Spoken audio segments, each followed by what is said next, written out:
Today on the NHL on NBC, few people expected these teams to be here. Andrew Brunette in overtime has ended this series. The mighty Ducks of Anaheim defeating the Flames. Anaheim dominated Game 1 behind a rookie goalie who is on fire. Can the Avs break through and even this series? Game 2 is next. Welcome to the ADT Security NBC Sports Update. Here's your host, Bill Clement. The Mighty Ducks of Anaheim have drawn energy from their oldest player this playoff year, and Teemu Selanne leads Anaheim in scoring. And Joe Sakic is one of the best two-way centers hockey has ever seen. Today, Sakic and his Avs try to rebound from their Game 1 loss. And good afternoon, everyone. Welcome to the studio. Bill Clement, Ray Ferraro, Eddie Olczyk. We got Game 2, Colorado and Anaheim for you. Relatively easy, Ray, to identify the team that had more regrouping to do after Game 1. Well, certainly would be the Colorado Avalanche. There's nothing much redeeming in that first game for the Avalanche. They were a step slow most of the night. They had a terrible start, just 4 shots on goal in the first period, and they spent some video time yesterday, Eddie, trying to build a foundation for a much better Game 2. Well, really about the Mighty Ducks of Anaheim. It was a quick turnaround after winning Game 7 against the Calgary Flames. 2 days later, they came back and played in Game 1, but really everything goes to the goaltender, the rookie goaltender, Ilya Bryzgalov. Here's a guy that played in 31 regular season games. What he's looking to do here, Billy, he won Game 7 by a shutout. He Game 1 against Colorado in a shutout. He was looking to make 3 straight shutouts here in the playoffs. But Colorado, clearly the team that has to make adjustments. There's a team in the Eastern Conference that has to make adjustments after what happened yesterday. The Devils' 15-game winning streak came to an end in Carolina. Oh, they crashed and burned yesterday in Game 1. Ray Whitney, the beneficiary of a couple of lucky bounces. That's in the first period. Bounces off of Brad Lukowich. This is at the start of the second period. Bounces off the heel of the goal stick of Marty Brodeur. The Canes were out 2-0. And on a 5-on-3 power play, a great face-off win by Rod Brindamore. Eric Stahl playing the point on a power play, comes in and beats Martin Brodeur. It was all Carolina yesterday afternoon. This kind of afternoon for Martin Brodeur, at least, he got yanked from the game. Brindamore, Stillman, Wade also scored. 5 of the 6 Carolina goals were scored on the power play. And Eddie, you've coached in the NHL. You've obviously broken down video. You know that Peter Laviolette, the head coach of the Hurricanes, looked at video yesterday. Is there anything for him to improve on? I mean, that probably was a pretty good video session. I'll guarantee you probably slept pretty darn good, that's for sure, in Carolina. But really, they did everything they wanted. They threw pucks to the net. They got people to the net. They crashed into Martin Brodeur. Their power play was fabulous. And Ray, the key was, I thought, is that they only gave up, in my opinion, 3 scoring chances against the Devils. Yeah, and if you walk across the hallway to the New Jersey locker room, there's all kinds of things. They're going to want to be better in Game 2 than they were in Game 1. One thing they found out in an absolute hurry is Carolina is much quicker than the New York Rangers. They were able to skate past the Devils and put them on the defense most of the afternoon. The Devils are going to have to clean up the front of their net on their penalty kill. There was too much room for Carolina. And maybe the biggest problem, Billy, is that Carolina's got the second best home record in the NHL. But the Devils, some improving to do. Also, Colorado in the Western Conference in this Game 2 that we have coming your way. Jose Theodore was acquired for big games. This is a hugie. This has been the ADT Security NBC Sports Update.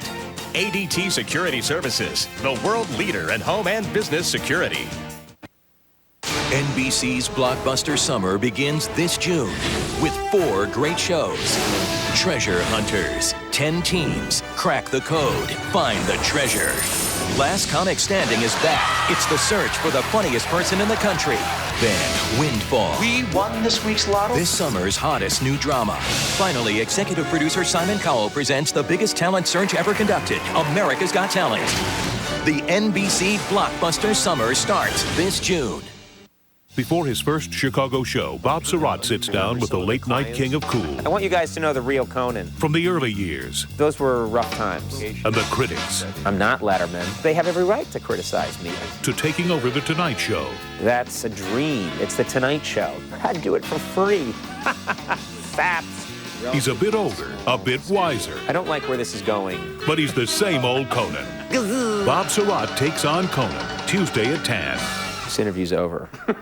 Dents, dings, fender bender, rear ender, whatever. Even a little hit's a big deal. But at Maaco, a big deal means a great deal, especially if you're paying out of your pocket for repairs. An independent study confirms that, on average, Maaco repairs cost 33% less than at body shops and car dealers. Maaco gets the job done fast, at a great price, and guarantees a seamless repair. Little hits, no big deal, just a great deal. But only at Maaco, the Cosmolision specialist. Looking for the perfect Mother's Day gift? Circuit City makes it simple. I guess you're just what I needed. The greatest gifts for mom are at Circuit City. Come in and choose from MP3 players, digital cameras, LCD TVs, and more. And right now, you'll get no interest for 24 months on all TVs $4.99 and up. Pick up the perfect Mother's Day gift today at Circuit City. You're just what I needed. A crime that stunned Chicago. Patricia Colombo tonight. Ilya Bryzgalov in goal for Anaheim, the first rookie goaltender with back-to-back shutouts in the playoffs in 61 years. Got that force field up across the goal mouth, protecting it for the Mighty Ducks of Anaheim. And gentlemen, back here in our studio, Eddie Olczyk, Ray Ferraro. You mentioned, Ray, earlier that Colorado broke down video yesterday. Obviously, there were a lot of things they focused on, but what were their priorities coming out of that video meeting? Well, there were a few things that jumped off the tape for Joel Quenneville and his staff. Number one, they got beaten in every one-on-one battle. They showed very little strength around the puck. Number two, they didn't have any support on the puck. So when they had the puck, they weren't able to pass it to anybody. Anaheim's too quick to play like that. And thirdly, they just had too many stationary guys, Eddie. They had nothing going to initiate the play. Therefore, they were back on their heels most of the afternoon. Well, you know what, Ray? I think for Anaheim, you look at teams and you have to make adjustments. I think one element of their game that they did not have in the regular season is that in the playoffs here, they're a much more physical team in the playoffs. And I think that's one assessment that the coaching staff had made. Randy Carlo, the head coach, said that in Game 3 of the Calgary series is that they needed to add that physical presence. I talked to Brian Burke, the general manager of the Mighty Ducks of Anaheim last week, and he told me he loves the skill level, he loves the youthfulness of their hockey club, and if they could get goaltending and they play with some jam, that they would have a lot of success, and he's done a tremendous job there in Anaheim, and to this point, they look pretty darn good winning their last 3 games. With their physical play, Anaheim might have surprised Colorado in Game 1 of the series. I'm pretty well going to guarantee everybody that won't happen in Game 2, because Big Rob Blake on the blue line will be answering back and launching lasers at the same time. And Scott Niedermayer, the man who can seemingly skate forever, to Anaheim after this.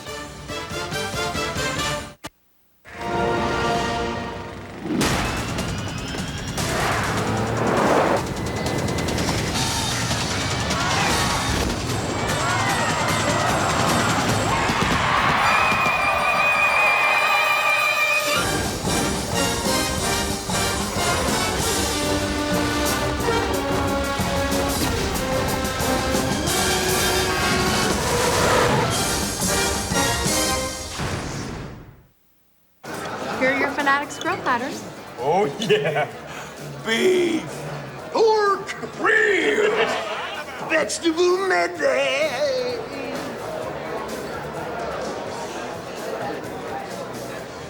Sausage! That's what I'm talking about. Meat lovers rejoice. It's Friday's new Meat Fanatics grill menu featuring our flat iron steak, now just $8.99 for a limited time. Everyone could use more Fridays. Beef! Joe, you're glad we got the Durango, right? Of course. And you liked all the money we saved when we bought it, right? Got us a bigger boat. And you like all the room and the ride? Sure. Oh, and how about the Hemi engine and the DVD player and the hands-free cell? Then why won't you use the navigation system? I'm not lost. Dodge Durango. This is starting to look familiar. It's a lot of great stuff for a great price. Let's see, we got Vonage a couple of months ago. It was easy to install. I mean, I'm not really technical, like, at all, and I did it myself. Look, so I just used our old phone, and it costs less, too. It's just $24.99 a month, and that includes voicemail, call waiting, caller ID, and a lot more at no extra charge. So we just love it. We're not out to change the world, just the way you talk to it. Sign up now and get your first month free. Call 1-800-398-9250. High-speed internet connection required. Thursday, 2 finales so big they had to be supersized. That's what she said. First, on Earl, see why he must now face #1 on his list. And on The Office, 3 romances, 7 people. You do the math. The supersized season finales of Earl and The Office at an early time after Will and Grace. Thursday on NBC. A late season charge, a thrilling first-round win over Calgary. These Mighty Ducks of Anaheim face a team from Denver with a glorious playoff pass, the Colorado Avalanche. In the opening round against the Dallas Stars, late-game heroics and 3 successful overtime dramas pushed the Avs into the second round.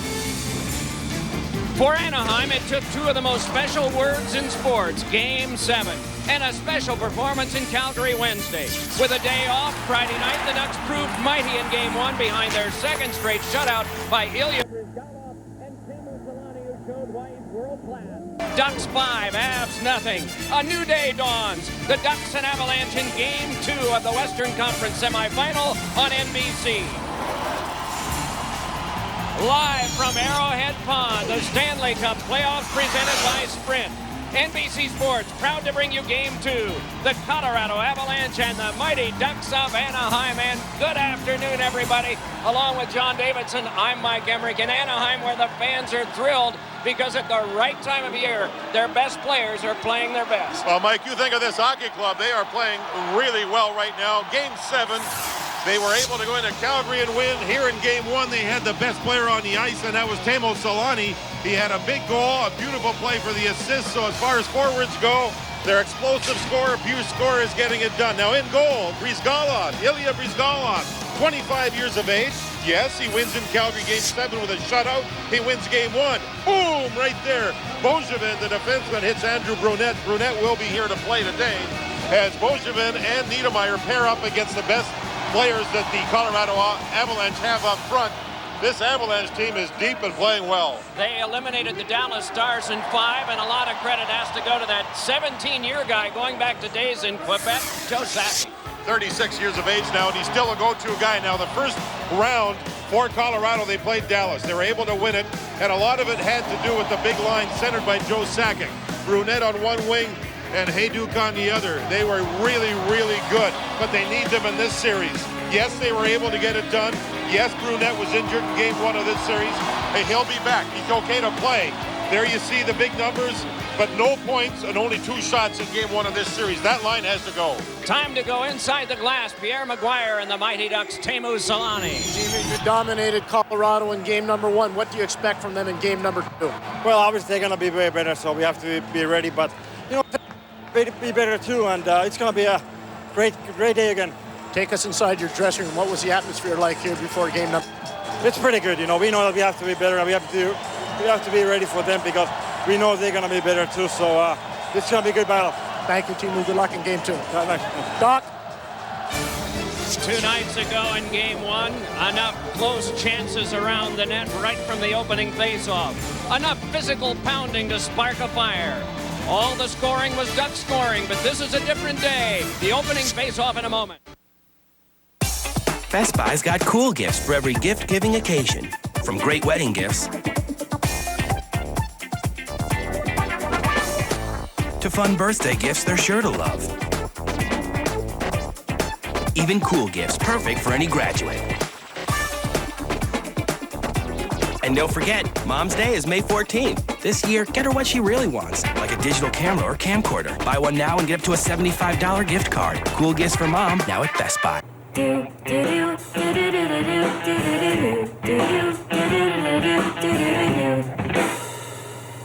Huh. Calories provide energy, but how much energy do you need? Powerade Option, the low-calorie sports drink.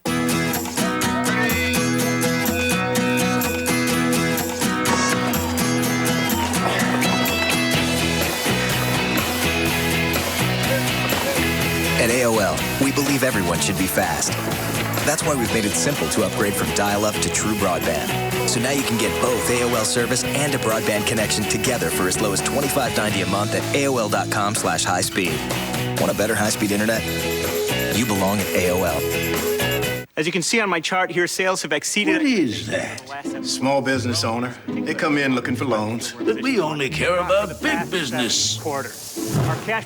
Whoa. Our cash... Do they normally catch on fire like that? Yeah, let's get some lunch. Does your bank think small about your small business? Call Capital One instead for no-hassle business loans, lines of credit, and credit cards. Hello, Capital One? What's in your wallet? Oh, I want a loan. I want a loan. They say your footprint is as unique as your fingerprint. Is just like me, unique.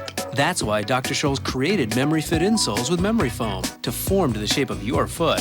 It forms right around your feet. For customized comfort, see the doctor, Dr. Scholl's. Excuse me, what's Sprint's new fair and flexible plan? Unlimited night calling starts at 7 p.m. 7 p.m.? You guys should really be making a big deal about this. Leonard? 7 p.m.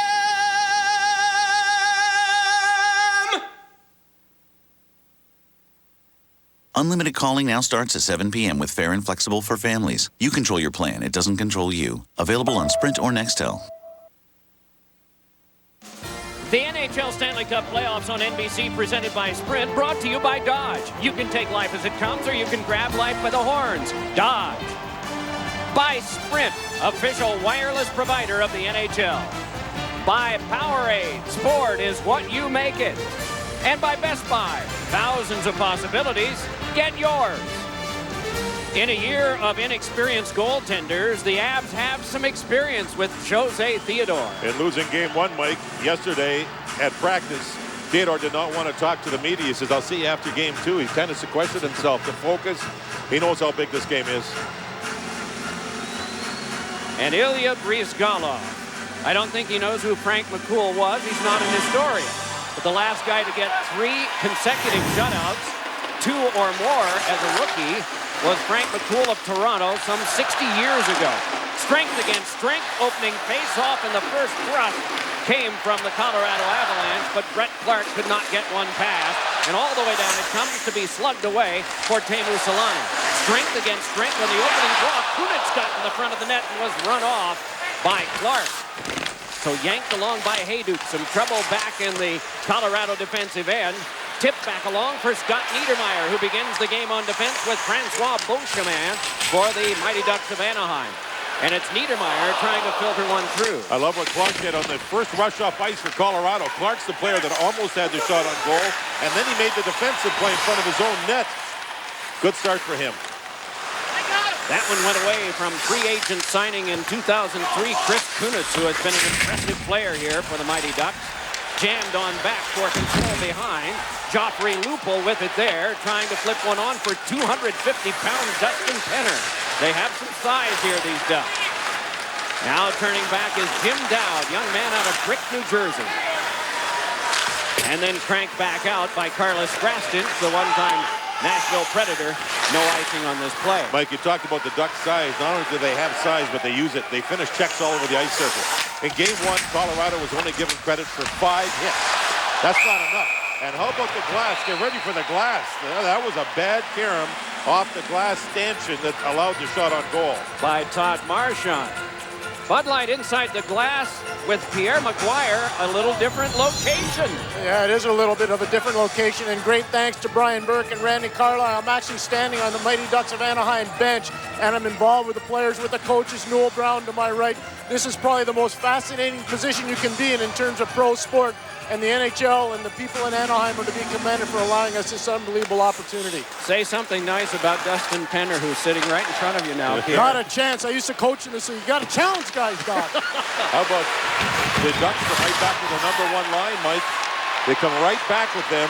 Third shift of the game for the Ducks, and the big line's been on the ice now twice. Andy McDonald put that one on goal. JD and Doc, this is something that Randy Carlyle does a lot. Early on in the game, he'll get these guys actively involved. So look for McDonald, Selanne, and also Kunitz every other shift early on, probably the first 7 to 8 minutes, trying to break down the matchup from the opposition. And Randy Carlyle, the head coach of the Ducks, is a hard coach. He doesn't hold back. He pushes. He wants everything out of every player. And sometimes, even during the regular season when it can be quiet in this building, you can hear him talking to his players all over the building. He pushes. That's how they want their team to play. Push, take body checks, throw body checks, get involved in all 3 zones the way the game is supposed to be played. 17-year veteran player on defense in the NHL. A little shoving after the whistle here. Hired by Brian Burke as coach of this team 5 weeks after Burke took over as general manager. And you know what you're seeing here, too, is you're seeing Colorado guys hold on to the puck. Theodore 3 times now has grabbed the puck and held on for a face-off. That sometimes takes the home team that generally starts real quick and has a real flow going early, slows them down a little bit. Smart, I think it's smart by the goaltender, Theodore of Colorado, to slow it down. Loophole out for Penner, but that brought ahead now by Richardson, and the second attack of the game for the Avs misfires on a pass that went by Antti Laaksonen. Good crunch around behind and moving in as Marchand. So Pierre gets an even different look than he normally gets. It's about the same distance from the ice, but it's in the presence of the Mighty Ducks players. Lupul moves in, and a great strip of the puck by Dan Heinold. That's back check at its best. Beautiful pass from Penner to Lupul. Lupul led the Ducks during the regular season with shots on goal. He was about to get one there, and Heinold with a great check from behind. Dan Heinold in game 1 finished off the contest with a charging major misconduct and game misconduct on the very last play. One-time member of the U.S. Military Academy team at West Point for 2 years. Heinold resting at the bench now. Joe Sakic's line is back out for Colorado. Brett Sauer, the one-time Anaheim Mighty Duck defenseman, is there. 34 in white as that went off the back of the cage. And now the Ducks have their checking line on the ice against Sakic. So Sakic has seen the Ducks' number 1 line, and now he's seeing the checking line. And you know, JD, the checking line is driving him nuts, especially Sammy Paulson, who has dominated Joe Sakic in this series in terms of faceoffs. Through the first 40 minutes of game number 1, Joe Sakic lost 8 straight draws to Sammy Paulson, and that's why they're not resting here on the Anaheim bench to go to Sammy Paulson. He's been tremendous this whole playoff season. And he won 9 of 14 here against Sakic throughout the night, throughout game 1 of this series. Paulson is I think, a very underrated player. Played great in the Olympics for Team Sweden, and he's had a great start to the playoffs for the Ducks here. Well, him and Jeff Friesen were given a great deal of credit for shutting down Jerome McGinley of Calgary in the last series as that unit was put together. Jeff Friesen, a late season acquisition from the Washington Capitals. Well, Rob Niedermeyer is the other winger on that line, Mike, and he's big along the boards and strong. And the 3 of them give the Ducks a shutdown line, which every good team needs. Fed by Alex Tanguay to the outside, trickled in front. Connor Walchuk tied up there. Coming by was Dowd, and it ricocheted back to be played on to John Michael Lyles. Michigan State defenseman angled one across. Connor Walchuk zoomed in 2 along the board. Meanwhile, a tie up there, and it's fed back on by Ryan Getzlaf to be taken back out by new father for the second time, Todd Fedora. Getzlaf gets to the bench a little slow. He got hit from behind by Connor Walchuk, and he was hurting. Played to the outside again by the Ducks and rattled onto the back. Ruslan Saleh with moments deflected on goal by Andy McDonald and speared away by Theodore. So again on the attack, the Ducks twirl, and it's McDonald handing it on back. Fired off Lyles. Played by Rob Blake. Longtime veteran Stanley Cup winner out of Bowling Green State University. Got it to Richardson, and they're forced on back. Teemu Selanne is out there. A goal and 2 assists in game 1. Richardson, the shot that's deflected away by Joe DePenta of the defense. Valadezhevsky connects back ahead. Walk back on by Kunitz. Chris Kunitz with a couple of great opportunities early in game 1. Pushes this one off the outside of the cage. And fed on back now to Wisniewski with a shot that's deflected wide. Sort of quiet right now. Big crowd watching here at the Arrowhead Pond in Anaheim as it is a shot by Clark that is blocked aside and turned back around to center, and it's lobbed on back now for Patrice Brisebois. But Mike, Colorado looks like a much more intelligent team. Joel Quenneville, our head coach, preached to them after watching the video of the game 1. Be stronger on the puck, support your teammates, and they are battling right now way better than they did in game 1. Nothing easy happening on the ice anywhere. Theodore protected well, and his team can shift back to the attack. Joe Sakic, who had the puck there, handed it back on to Hayduk. Joe said yesterday it was a terrible video session that we had to sit through. We knew we were terrible, and so was the session. Play stopped here. Midway, first period of play from Anaheim. Neither team has gotten a goal in this game yet.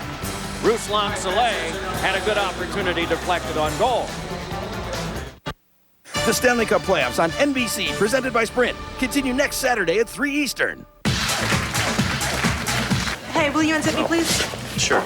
Can you pass me that dress right there? Yeah, no problem. Hey, Spritz me. All right. Wait, what are you doing? That's deodorant.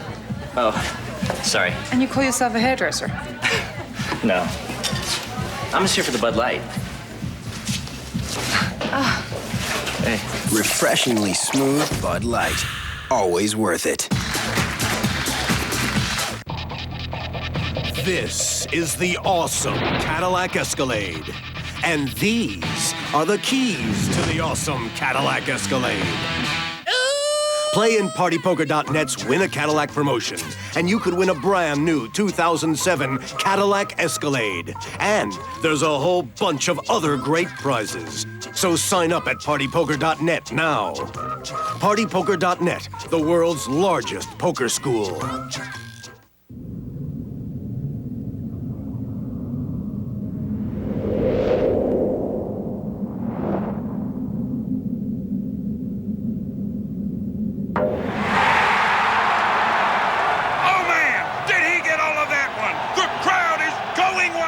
Follow your team wherever you are, all season long, with XM Satellite Radio. I gotta tell you, I think it's still going! XM Satellite Radio. Listen large. This week, Conan's in Chicago with Dave Chappelle, Sean Hayes, John C. Reilly, and your guide, Mr. T. I'm pretty to fool! The Windy City's about to get windier. This week on Conan. The animosity level's getting up in this series. Ian LaPerriere is a perfect example, bleeding profusely from the nose area during that last sequence. He got nicked. He went right to Kerry Fraser during the TV timeout and said, hey, what about that call? There was no call. Play on. LaPerriere had a fight with Travis Moen in Game 1. He also got the instigator and a misconduct. Moen just the single fighting major. Spontaneous fighting still tolerated. Does not show a lot of times in the playoffs, but seems to have picked up a little bit this year. The playing field is much more level now as a pass comes through. Tanguay shoved from behind and sent wide. Good defensive play made by Sean O'Donnell, but a penalty is coming up. Interference call being called by Kerry Fraser. I think it was after the goal-scoring chance. What a pass by Brisebois. Beautiful pass. Long distance. Right up ice. And you see Tanguay cut to the net.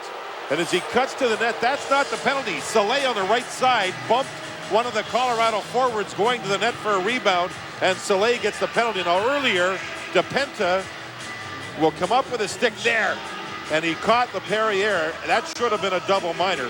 The referees obviously didn't see it, but it should have been a double minor. DePenta got away with one.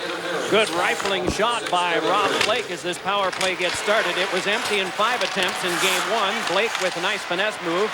Hayduk tried to play it further. Rob Niedermeyer up with it, moving back up with Sammy Paulson on the penalty kill for the Ducks. There you see the percentages so far in the playoff games. This is game number 9 for the Ducks as Sakic got through and pushed a shot on goal, and that is held by Brizgalov. You know, men, the big thing going on right now, Colorado is trying to stretch out the Mighty Ducks defense. We saw Tanguay in behind. That drew a penalty. And that last sequence, Joe Sakic slash skating through the defense. That's an adjustment now Anaheim's going to have to make. You can't allow that much time and space, especially when you're short-handed. They got to do a better job holding the line. Those are great plays, though. Brisebois with the one to Tanguay, and then that was Lyles to hit Sakic. Beautiful long passing by Colorado. So they continue on this power play. Brisebois nearly canceled out, and it came back up to Todd Marchant. Member of the 1994 U.S. Olympic team, plays it back into the Colorado end. 50 seconds have been killed off by the Mighty Ducks. Played carefully back across for the shunt back in by Clark. Turned back along further, and a healthy hit, and it will cause play to continue. No penalty call as Getzlaff cleared it back down. Whenever there are those crunch shots to the near boards and glass, and the player sort of goes in like a Garfield doll on the glass, it makes you wonder whether there'll be a penalty, but there wasn't that time. Why would it be a Garfield? Oh, I don't know. It just shows how old I am. Half our audience says, Garfield? What's that about? More than half. Here is Paulson turning it back in with half a minute to kill. Colorado 0 for 5 in Game 1 on the power play, and they've had the one great chance, and that was Sakic on the partial breakaway so far. Look at him move in. Joe Sakic to the outside. Crunch hard. Good hit by Vitaly Wisniewski. Sent onto the back now from Rob Blake.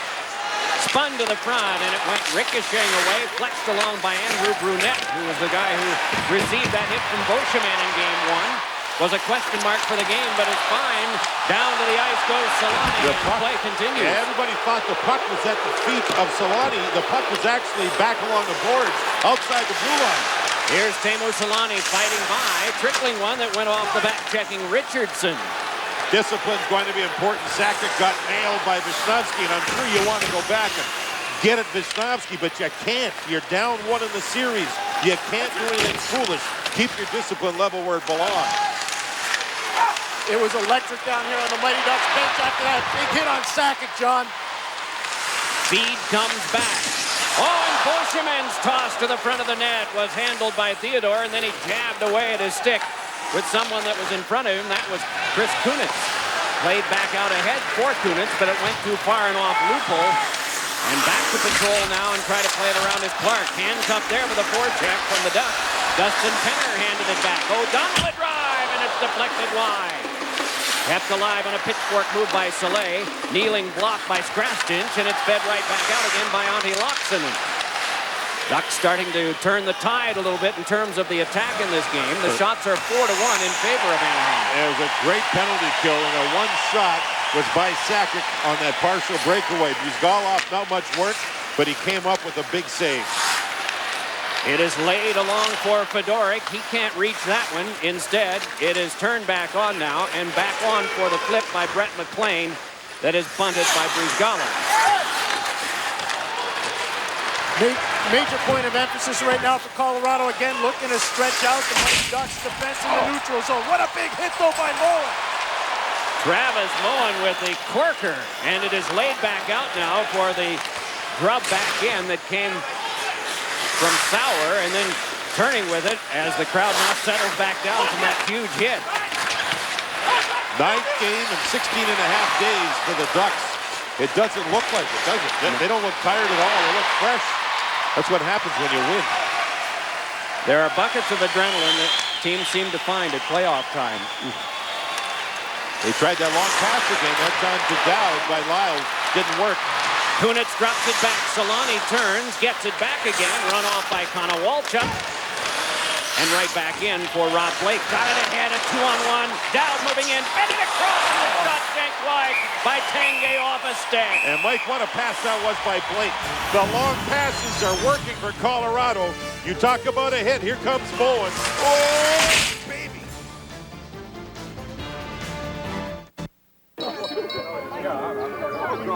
Champagne, gentlemen. Don't worry, I got us covered. What is that? It's Coors Light cooler box. 18 plastic bottles and a ready-made cooler. All we need is ice. Genius. The Go Anywhere Coors Light cooler box. Just add ice and enjoy. To the bride. Coors Light. Taste the cold. As you can see on my chart here, sales have exceeded... What is that? Small business owner. They come in looking for loans. But we only care about big business. Quarter. Our cash... Whoa. Our cash... Do they normally catch on fire like that? Yeah, let's get some lunch. Does your bank think small about your small business? Call Capital One instead for no-hassle business loans, lines of credit, and credit cards. Hello, Capital One? What's in your wallet? Oh, I want a loan. I want a loan. Excuse me, coming through. Thank you. Nice uniform. You ready for the race today? All right. At AOL, we believe everyone should be fast. Move out, coming through. That's why we've made it simple to upgrade from dial-up to true broadband. So now you can get both AOL service and a broadband connection together for as low as $25.90 a month at AOL.com/high-speed. You can do it. Want a better high-speed internet? You belong at AOL. Kid Poker, Daniel Negreanu's riding high off impressive wins over TJ Cloutier and Greg Raymer. Next up, the equally outspoken Sean Sheik Chacon. Plus, Ted Spooky Forrest looks to lean on Lady Luck again versus the unshakable Sam Farha. The National Heads Up Poker Championship presented by Outback Steakhouse. Next Sunday, noon Eastern, 9 a.m. Pacific on NBC. Offensive zone faceoff for Colorado. Won by Sakic, handed by Blake to Lyles for a shot that's deflected and tangled up in the paraphernalia of Scott Niedermayer. And Sakic beat Paulson, so it looks like Sakic has done his homework to try to win faceoffs against Paulson, who really controlled that aspect of the game in Game 1. Colorado picking up the opportunities on that brilliant pass that came from Rob Blake a moment ago, setting up a 2-on-1. Look at the battle.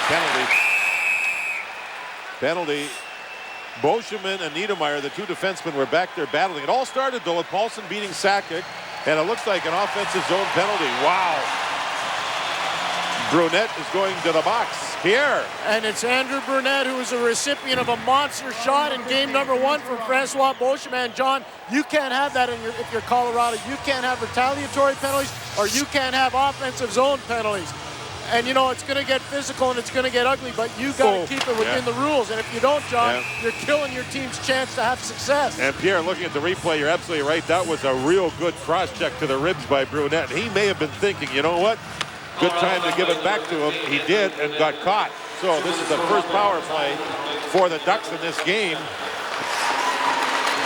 They were 1 for 5 in game number 1. The power play goal was scored by Lupul, but it was the 4th one in a 5-0 game. This Ducks team was 10th in the Western Conference, 8 out of the last playoff spot on January the 13th. And then they roared down the home stretch, and Randy Carlyle's troops clinched a berth with about 4 games left in the season. They didn't perform too well at the end of the season after they clinched a berth, but boy, did they ever get better in the playoffs. Assistant coaches are Dave Ferris, Newell Brown, Francois Allaire is the goaltending coach. You know, they actually lost 7 straight back in November. Everybody was wondering what's going on. They made some good moves. Brian Burke held the ship steady. And right now, they are really good. Andy McDonald leads it across. Lupul turning with it there.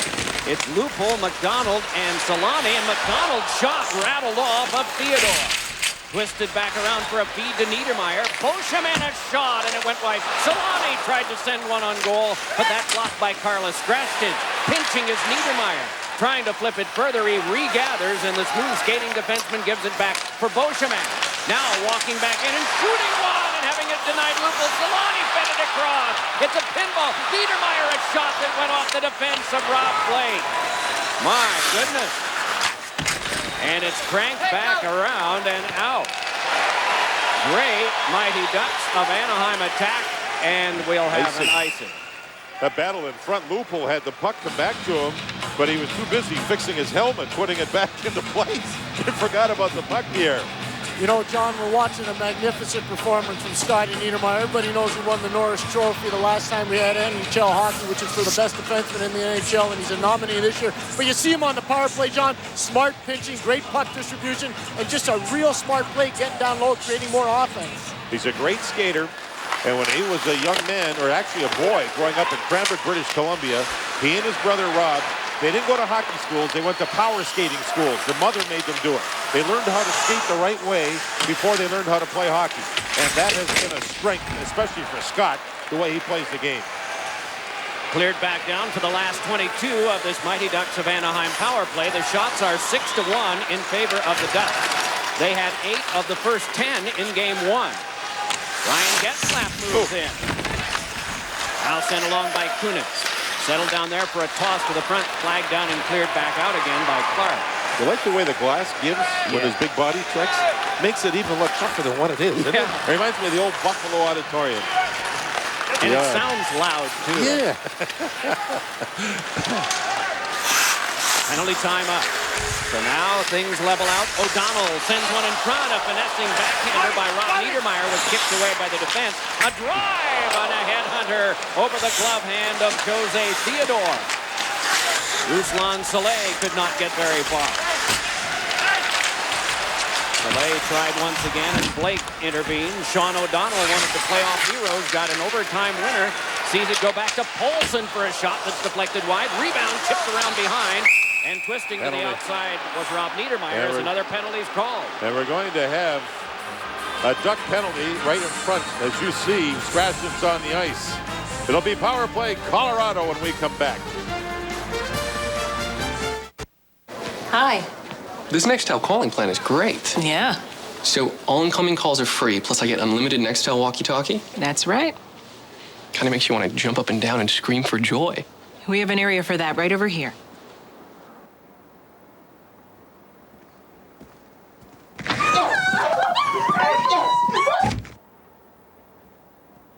Free incoming calls from anyone, anywhere, plus unlimited walkie-talkie, just $39.99. Available on Sprint or Nextel products. Entertainment for the bus ride to the Clippers away game. $140. One bag of cheese doodles, Sour Patch Kids, and pop, $25. Motel rooms for the night, $240. Knowing there's a big clean sheet of ice waiting on the other end, priceless. There are some things money can't buy. For everything else, there's MasterCard, fan of the NHL and those who love hockey above all else.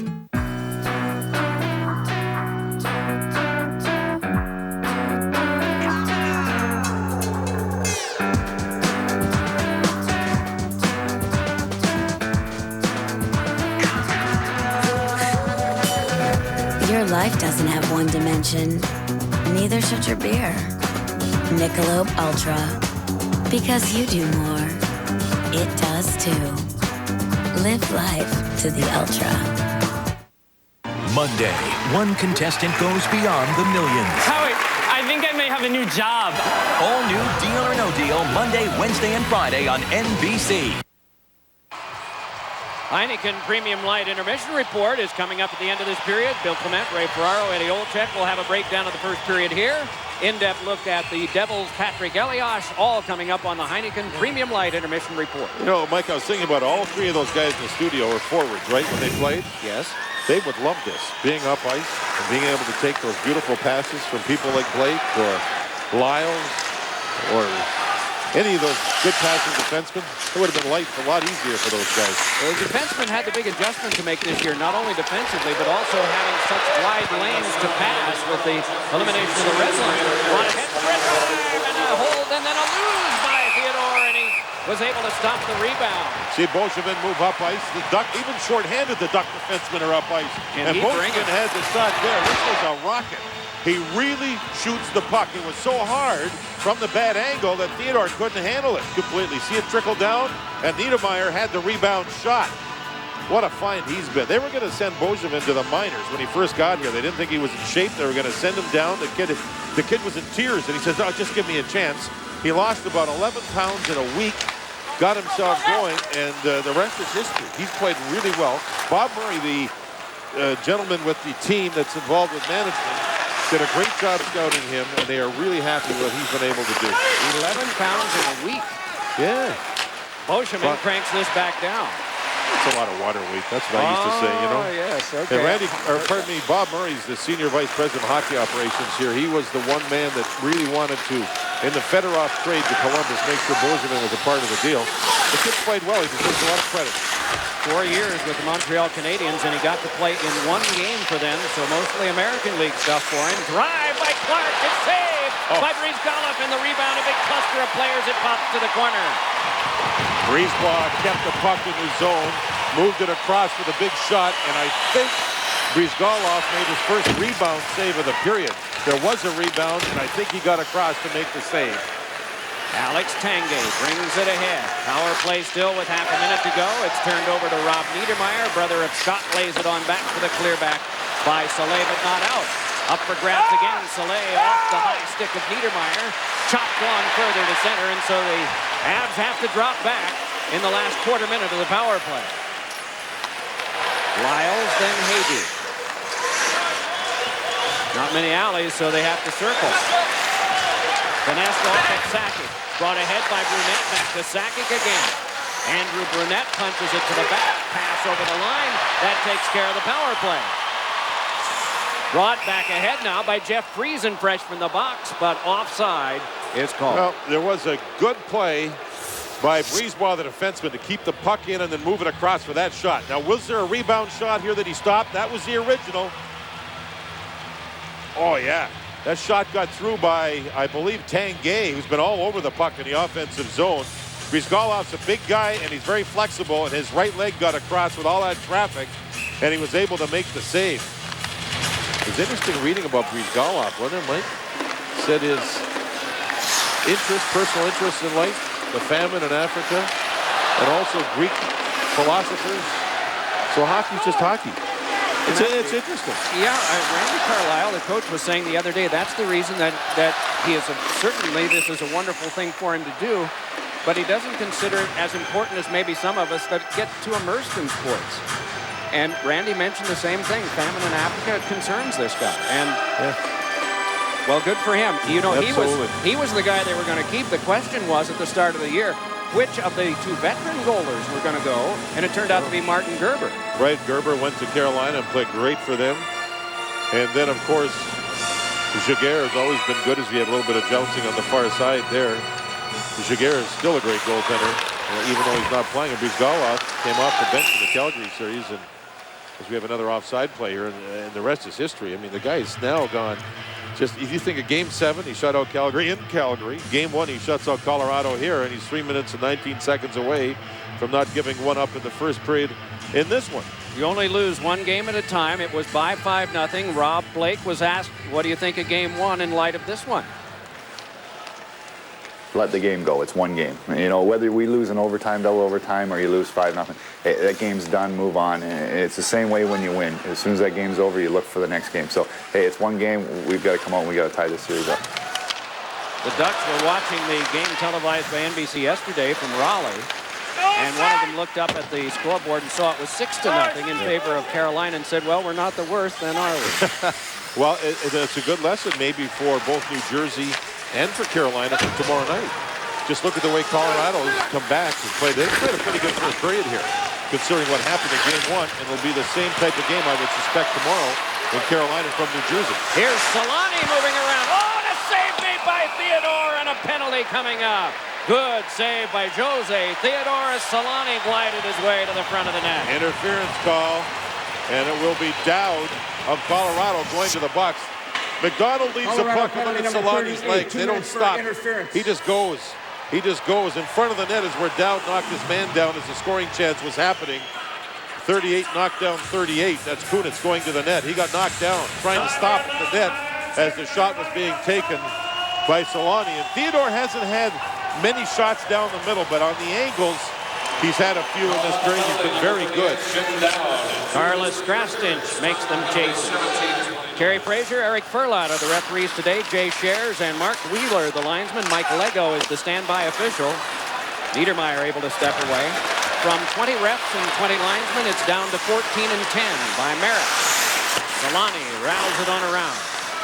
24 total officials in the second round. Good hard shot deflected off of Theodore as Lupul was standing all alone in front of him. Now Joffrey Lupul looking. Hands back onto McDonald. Gives it onto the back. Bozeman to McDonald.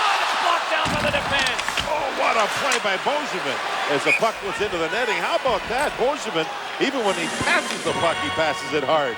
What a play. McDonald moved the puck back, and this is not a shot. It's a fake shot pass, and McDonald took the shot, and it did get through. What a save by Theodore. Great read by Theodore. He has to expect the original shot, and he was able to move with the pass, Pierre. Played along now and rattled back by Brisebois. Turnaround to score! Niedermeyer let it go from the point. It may have been deflected en route. Well, it was a great play by the Ducks that led to the power play with Solani driving to the net with the puck. Kunitz went there without the puck and drew the power play. Now you see the Ducks go to work.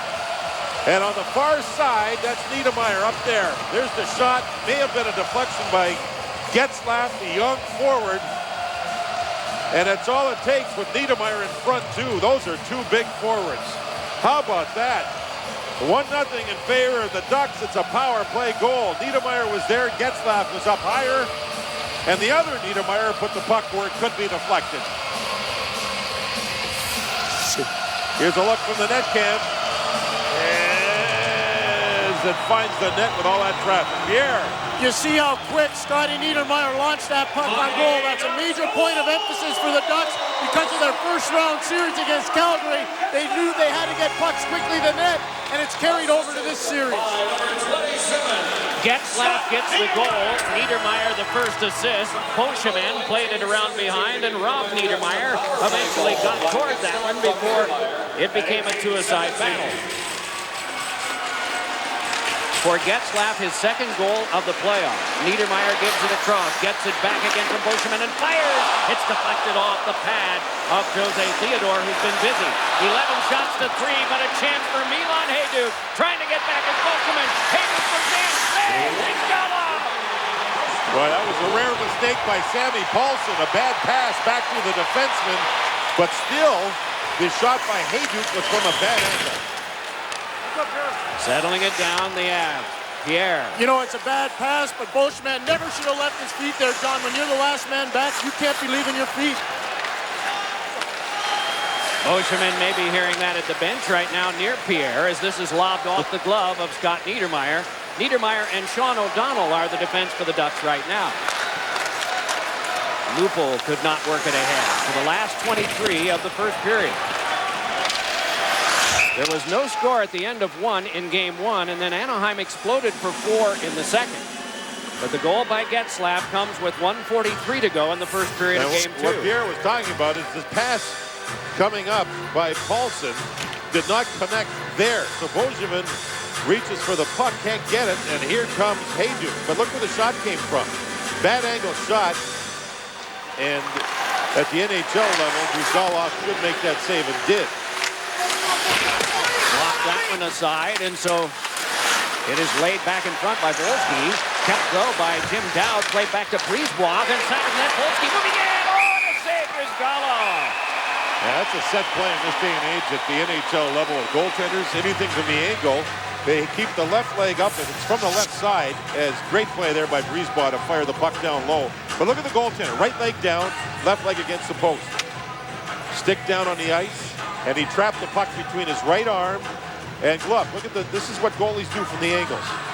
Man, he's a big guy. And for big goaltenders, it's hard to not get the puck squeezing through between your arms and body or the 5-hole between your legs. And I know that by experience. And I'm telling you, it's a hard thing. That he's a big goaltender, Mike, at 6'2". Connor Walchuk and Friesen. Connor Walchuk, his second game back from wrist surgery, missed 61 games. And he could play an in-your-face game.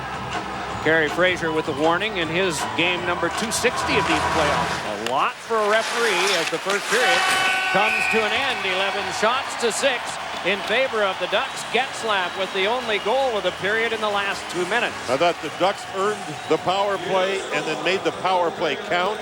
I thought that Colorado had some chances, especially the first half of the period with that stretch pass, the long pass. The second half of the period, they didn't use it as much, or maybe couldn't. Pierre's downstairs with Alex Tanguay. Alex, you would agree that this is a better start than what you had in game number one. This is a better start. I think they created a penalty by us being too deep on our third man was a little too deep against the Solani line. We got to be aware of that. But other than that, I think we played strong, and hopefully we get a few more scoring chances in the second. It looks like one of the adjustments you made is you're trying to stretch their defense out. How much time and planning went into that? Yeah, I think we're trying to create a little bit more speed in the neutral zone. In the first game, we were a little bit flat-footed in the neutral zone, and they're a transition team. So in order for us to be successful, we have to be skating too, and we're doing a little better job. I think we can still do a little better job in the second and third. Best of luck, Alex. Thank you very much. Doc, back to you. Getzlaf the only goal from Scott Niedermeyer. 1-0 Ducks after 20. Stay tuned for the Heineken Premium Light Intermission Report with Bill Clement, Ray Ferraro, and Eddie Olczyk. You're watching the NHL Stanley Cup Playoffs on NBC. With Vonage, I talk as much as I want and pay a lot less. It's just $24.99 a month, and that includes voicemail, caller ID, three-way calling, and a lot more. The voice quality's great, and I even get to keep my same phone and phone number. I've had Vonage for 4 months. Should have gotten it a long time ago. We're not out to change the world, just the way you talk to it. Sign up now and get your first month free. Call 1-800-398-9250. High-speed internet connection required. Hi, I'm Danny with AbsolutePoker.net. I'm here to invite you to play with me at one of the biggest and best poker destinations in the world. I have a seat waiting for you. So go to AbsolutePoker.net and download the free software. AbsolutePoker.net. This was my prom. My spring break. road trip with friends, summer camp, semester abroad, Thanksgiving. What do you call a life dedicated to hockey? I'd call it time well spent. They say your footprint is as unique as your fingerprint. Just like me, unique. That's why Dr. Scholl's created memory fit insoles with memory foam to form to the shape of your foot. It forms right around your feet. For customized comfort, see the doctor, Dr. Scholl's.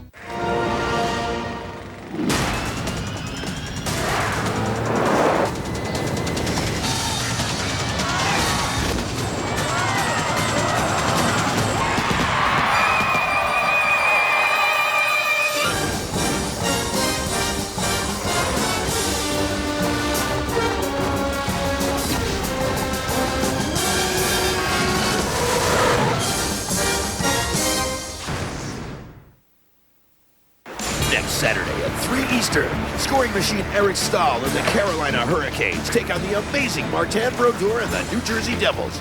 Then, next Sunday at 3 Eastern, if available, the Colorado Avalanche battle the Mighty Ducks of Anaheim.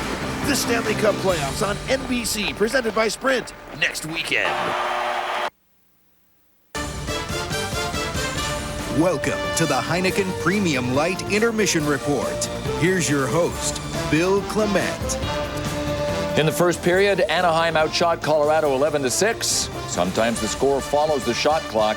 This time it did. Anaheim won, Colorado nothing. As we welcome you back to the studio, Bill Clement with Ray Ferraro and Eddie Olczyk. We talked about how Anaheim had become a physical team, even a more physical team in the playoffs than the regular season, Eddie. What do you think of their physical play in the first period? Well, I think that JD and Pierre both picked up on it on site, is that sometimes when you are a physical team, sometimes you run out of position. You have to be much more in control. You shouldn't need to run out of position in order to make that hit. If the hit is there, you take it, and especially for the defenseman of not running outside the dots, the face-off circles inside the neutral zone. And I think the biggest key is when you run out of position, Ray, you open up passing lanes, and certainly there were a lot of passing lanes for the Colorado Avalanche. There was, Eddie, and that was one thing that Colorado talked about. They wanted to be aggressive with the puck. Here's a couple of great examples of it. Alex Tanguay is in the circle here. Patrice Brisebois is the defenseman.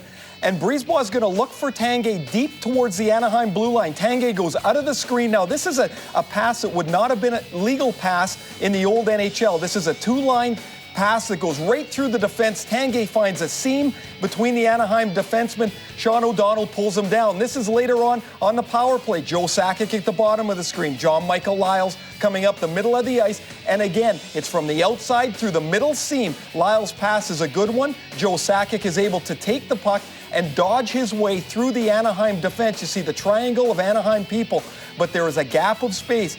Joe Sakic's too quick and is able to get through. Brizgalov makes one of his 6 saves. If the Anaheim Mighty Ducks want to be aggressive with the body, they're still going to have to be tight through the middle of the ice. As Eddie pointed out, Billy, there's too much room in the middle of the ice, and that Colorado has exploited that. So some good adjustments by Colorado. They still trail in the game. They still have to find a way to solve Ilya Brizgalov, who has now played 9 consecutive periods without allowing a goal. When we come back, we're going to talk about a season that almost wasn't that of Patrick Elias of the New Jersey Devils. Thursday, the big finales are finally here, so grab your tux. It belonged to my grandfather. He was buried in it. First on Earl, see what really happened the day his life changed forever. You ever been hit by a car? It hurts. And why he must now face #1 on his list. Uh-oh. Then on The Office, 3 romances, 7 people, you do the math. Season finales so big they had to be supersized. That's what she said. My Name is Earl and The Office at an early time after Will and Grace, Thursday on NBC. This is why we're in this rough and tumble business. It's the reason we push the limits of man and machine. I'll be gunning for this baby this summer at Chicagoland Speedway. You're not racing, Mr. Farrell. You're the Grand Marshal. Grand Marshal. I get the trophy, right? For ticket information, call 815-727-RACE or visit ChicagolandSpeedway.com. What? No, I wasn't kissing the trophy. Bum bum bum bum bum ba-da-dum bum ba-da-dum.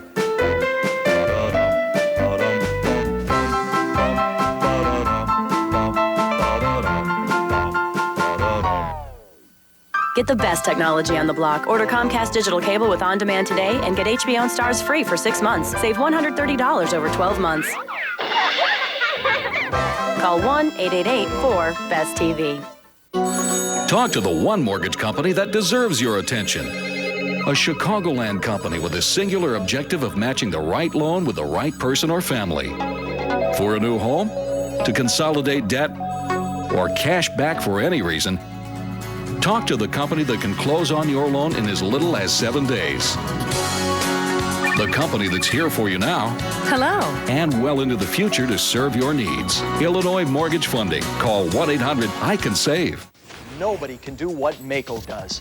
Maaco can repaint your entire car, fast. In most cases, just a few days. Our economical ambassador paint service is only $249.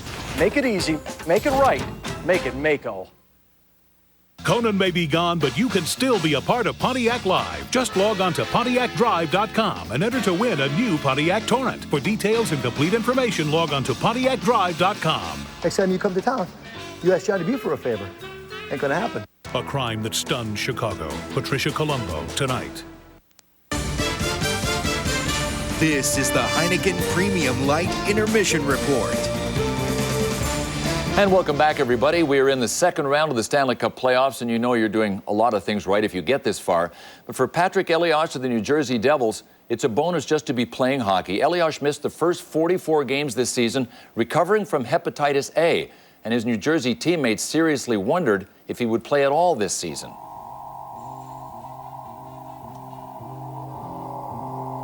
Obviously, I went through a rough time, and the first couple months were very difficult.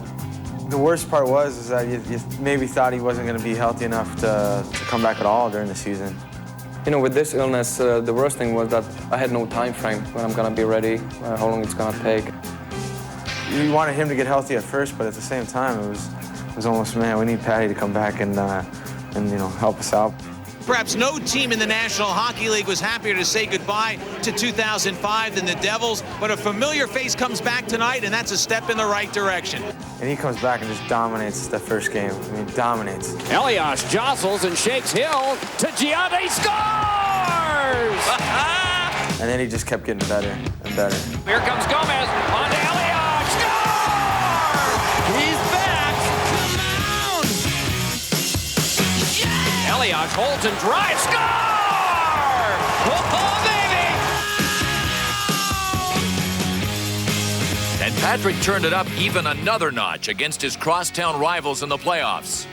Right from the get-go, he really wanted to beat them. Then to Gianda, in front, Elias, legged runner, scores! Well, the guys from the Czech Republic are really proud guys, and they had a lot of them in one locker room, and he was by himself in our locker room. And I think he took upon himself to be the best Czech out there. Elias, nice move, score! What a play by Patrick Elias! Don't forget, Patty didn't have the preseason games. He didn't play in the beginning of the year. I think right now he's just starting to hit his stride.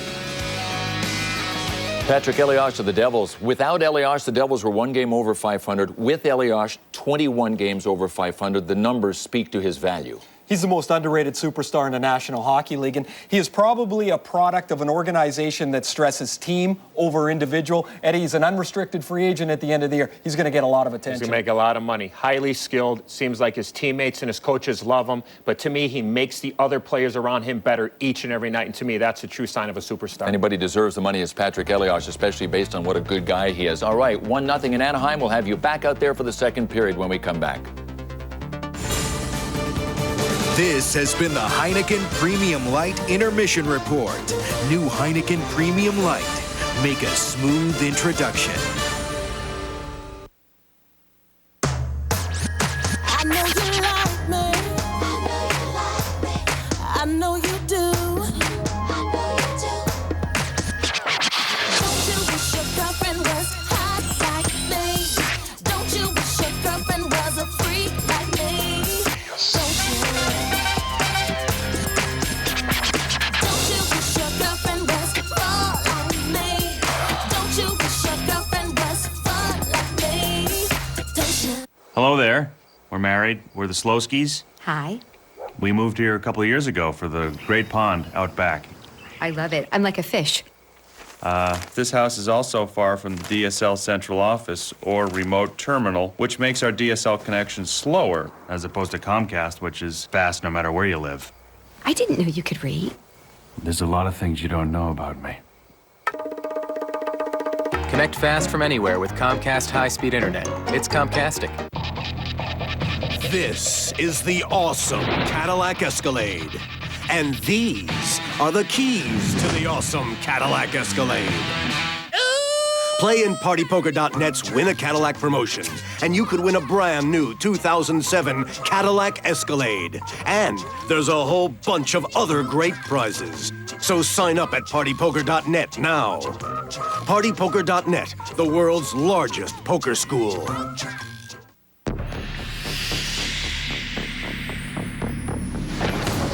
You have no right to something that is meant for me.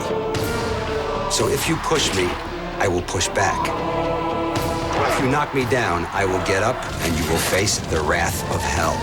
Confucius once said, when anger arises, think of the consequences. So don't make me angry, because you won't like it when I'm angry. This is my Stanley Cup. All rights to this broadcast are reserved, and any rebroadcast, recording, retransmission, or other use of this broadcast without the express permission of the National Hockey League is expressly prohibited. NBC Tonight. Whoopi Goldberg in a rare television appearance. Do I make you uncomfortable, Detective? All new Law & Order Criminal Intent. Tonight on NBC. Second period highlights, JD. First period highlights, JD. Well, take a look at Sakic. Oh, breakaway play. Brizgalov's there. He's there for 2 more saves here. That's now 7 consecutive periods. He has yet to allow a goal. There's Getzlaff, 51 on the power play deflection. The only goal of the period that we saw, that was a power play goal for the Ducks. He'll look into the crystal ball and tell us the second period highlights immediately. Shots on goal were 11-6. They're brought to you by MasterCard. Faceoffs won 14-8 for Colorado. But they lost the last one with 3 seconds to go. 1-0 Ducks. As you can see on my chart here, sales have exceeded... What is that? Small business owner. They come in looking for loans. But we only care about big business. Quarter. Our cash... Whoa. Our cash... Do they normally catch on fire like that? Yeah, let's get some lunch. Does your bank think small about your small business? Call Capital One instead for no-hassle business loans, lines of credit, and credit cards. Hello, Capital One? What's in your wallet? Oh, I want a loan. I want a loan. Before I won the World Series of Poker, I was an accountant. I spent about 80% of my time on the road, which meant a lot of hotel rooms. But when you're on the road a lot and you're looking to play poker, it's hard to find a game. I mean, you don't know anybody in town, and the only way to really find a game is to get online. That's where I found PokerStars.net. The first time I logged on to PokerStars.net, it was actually really easy to do. It only took a few seconds to download the software.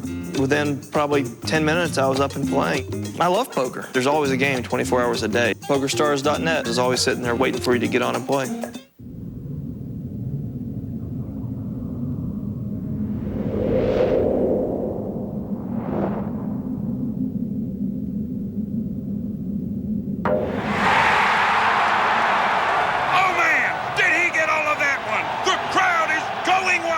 Follow your team wherever you are, all season long, with XM Satellite Radio. I gotta tell you, I think it's still going! XM Satellite Radio. Listen large.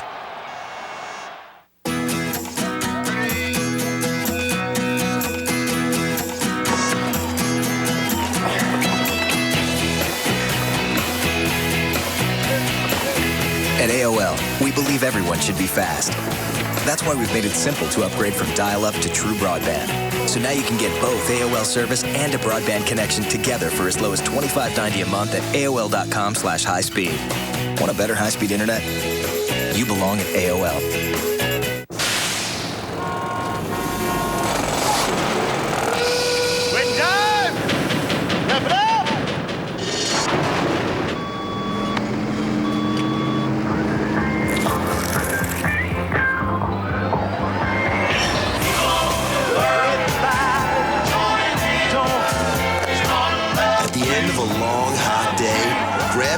Starts out cold and ends up refreshing. Coors Light. Taste the cold. The NHL Stanley Cup playoffs on NBC presented by Sprint, brought to you by Rocky Mountain Refreshing Coors Light. Taste the cold. By AOL. Want a better high-speed internet? You belong at AOL. By DHL. Need a delivery by 10:30 a.m.? Mission accepted. DHL accepts the mission of delivering by 10:30 a.m. guaranteed. And by Capital One. Hey, mate, what's in your wallet?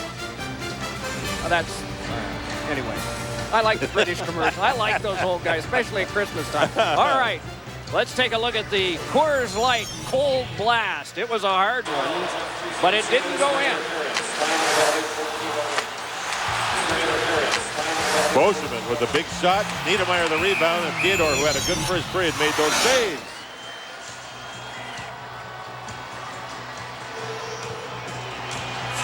You know, the big thing here for the Mighty Ducks right now, they've got to do a better job in the face-off circle. They lost 64% of those face-offs in the first period. And John, you know as well as I do, Colorado's going to throw everything they can at them right now with their puck possession game. Face-offs become critical as we go along in this game.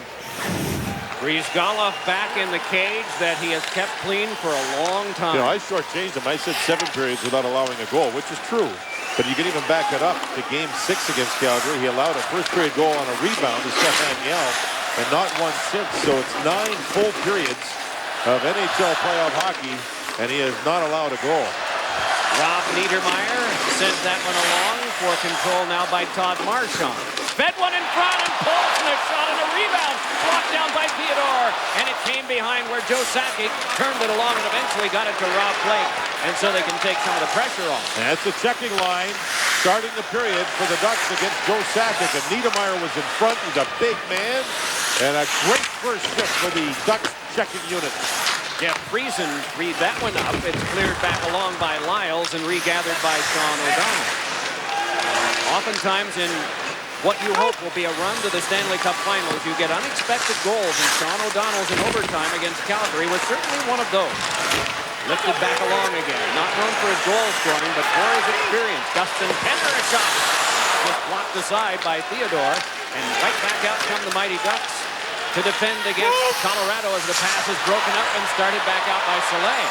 So we get a different pace to this period, it seems. And offside. Pierre is down at the bench area, Pierre. That last opportunity for Sammy Paulson, something that Colorado has not been doing very well. They're in zone coverage, and you see the wide open seam, the puck comes out. Paulson had 3 chances like that in game number 1. There's his 4th chance in this series. Theodore has to come up with a big save, but unless Colorado improves their in zone coverage, they're going to get blown out of this series. And Pierre, that was Joe Sakic in front of his own goaltender trying to stop Niedermeyer, who's a big man, but Joe, he was able to, along with the goaltender, keep the puck out of the net. However, I still say that's when your checking line can do that against the other team's top unit, things look good for your club. Lifted along as they hope for Dan Highnote. That didn't pan out. Joe DiPenta sludged it ahead, and so the Avalanche will have to retreat. 11 straight playoff years for the Avalanche. They have been 10 years in Denver. Began as an NHL franchise in Quebec City, 1979. Joe Sakic came along to this franchise 17 years ago and has been with it ever since. This year, though, there was the loss of Forsberg and Adam Foote. Foote to Columbus and Forsberg to Philadelphia. They were the others that went back to Quebec days. And yet they're here in the second round. Yeah. And Pierre Lacroix, who runs the club, was saying that it's their 26th playoff series in the decade, which is just a great big number, isn't it? And in some ways, it's a transition time for the Avalanche. I think a lot of it has to do with that man right there. Joel Quenneville is an upper echelon coach. And for him to get back into the league as a head coach and get the team to where they are, he deserves a ton of credit, along with his assistants, of course, and that's Chuck Lucier and Tony Granato and the crew. They've done a good job. They played at McNichols Arena when they first moved to Denver, and they had a couple of empties. Right back ahead, though, with a chance on goal is Getzlaf, and it's stopped by Theodore, and a penalty coming up.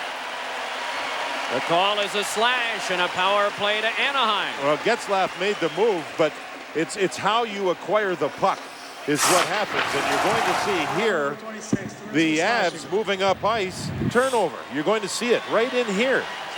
Turnover. The defenseman Soleil stayed up, turnover. Puck not deep, and here goes Getzlaf with that big body, and a penalty is called.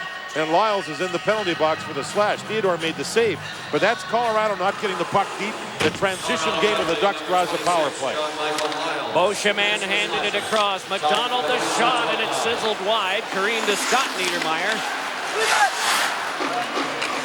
Pass is held by Solani. Fed it across for a blast, and it ricocheted off a skate and went wide. Not getting as much of that as he wanted was Beauchemin, but he has it again. Rips it back over to Scott Niedermayer, back to Beauchemin, right on the line, and very carefully it's waved onside. Played now by McDonald. Has Lupul behind, Scott Niedermayer inside the box, but the pass is blocked back out by Antti Laaksonen, and then chopped on away off Solani to Niedermayer. Great read by Laaksonen, who led the team with shots on goal in Game 1. Beauchemin is a left defenseman. He moves over to the right side on the power play to take those Niedermayer passes and shoot the puck off the pass. Beauchemin sends it, and it popped back around. He played again by the Ducks. And now Mike, the defenseman, change side. Beauchemin's on the left and Niedermayer's on the right. They've both played both sides. Nice swagger by Lupul. Gliding around to the front, hoping for a pass. Andy McDonald. The man with it is Solani. Back on to Lupul again.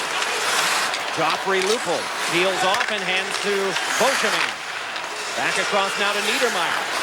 Constantly moving all over the place. Around it comes to Solani. It's Niedermayer. Yes. Good penalty kill. Great penalty kill. 30 seconds to go. The big unit on the ice for a long time for the Ducks, but not one quality shot. He gets a rest.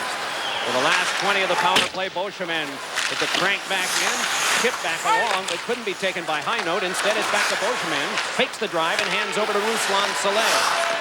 Beauchemin, nice finesse move to hand it across. Dustin Penner at the front of the net, controlling the outside, and a shot by Kunitz blocked down.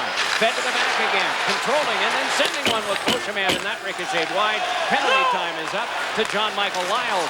Worked back in deep and angled back to Soleil. Drive, score!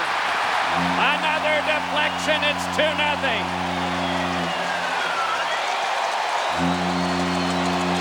It was a great penalty kill by Colorado. But as it became an even strength situation, look at the traffic. That's Marchand moving the puck. Look at Penner in front. There's no way Theodore could see it. It was a perfect shot by Soleil. You can't see it when you have a big giant like Penner standing there and two defensemen standing there beside him. Both defensemen, and we're talking about Clark along with Brisebois, simply didn't allow Theodore to see the shot. Here's the shot. And there's Penner getting out of the way, and you can't even see Theodore. He's back there somewhere. 2-0 in favor of the Ducks. You know, John, I think that might have gone off Dustin Penner's knee. Back ahead now comes Konowalchuk, spun one in front that is eventually controlled around by Joe Sakic, but then Niedermayer. And it's lofted up out of play. Did it go cleanly off? No, the ruling is that it ricocheted, so there'll be a face-off occurring near the goalkeeper Brizgalov. You know, John, the big thing about Dustin Penner is in game number 1, he had 2 egregious turnovers, and he got read the riot act by Randy Carlyle. And every time Randy Carlyle read him the riot act, he put him right back on the ice. You can see the confidence that Randy Carlyle is fostering in his young players. Really, the young guys have responded to him. It's a tough love message, but they love it here in Anaheim. That's why you need tough love coaches in pro sports. Exactly that, Pierre. You know, when you look at the 2 goals now, one, there was Niedermayer in front on the power play goal by Getzlaf. And then here you saw Penner, who's probably, I think, physically the biggest player on the ice for these 2 teams.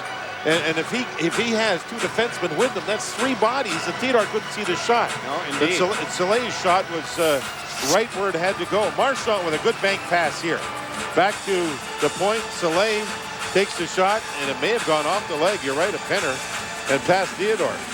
2-0 Ducks, and they have deserved it. For now, they are calling it Soleil's goal from Marchand and Kunitz at 4:41. But if that is Penner's goal, that's his first playoff goal. Boy, have they ever gotten production from their rookies, this Mighty Ducks team.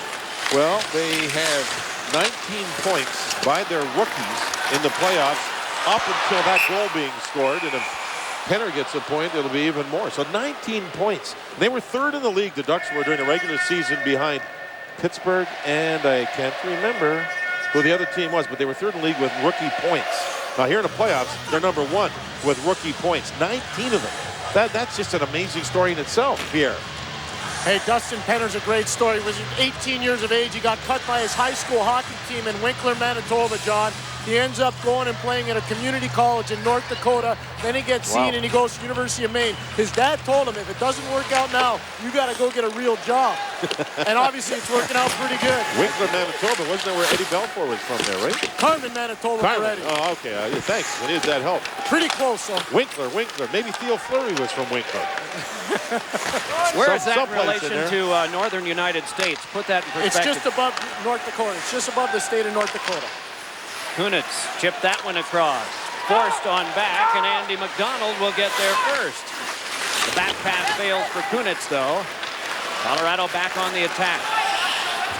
Loxonen gained a step and then shot one that went off the Penta wide. The jam to the front. Oh, and a quick shot there by Heinold is held by Brizgalov. Ilya just keeps the opposite side of the scoreboard filled with zeros.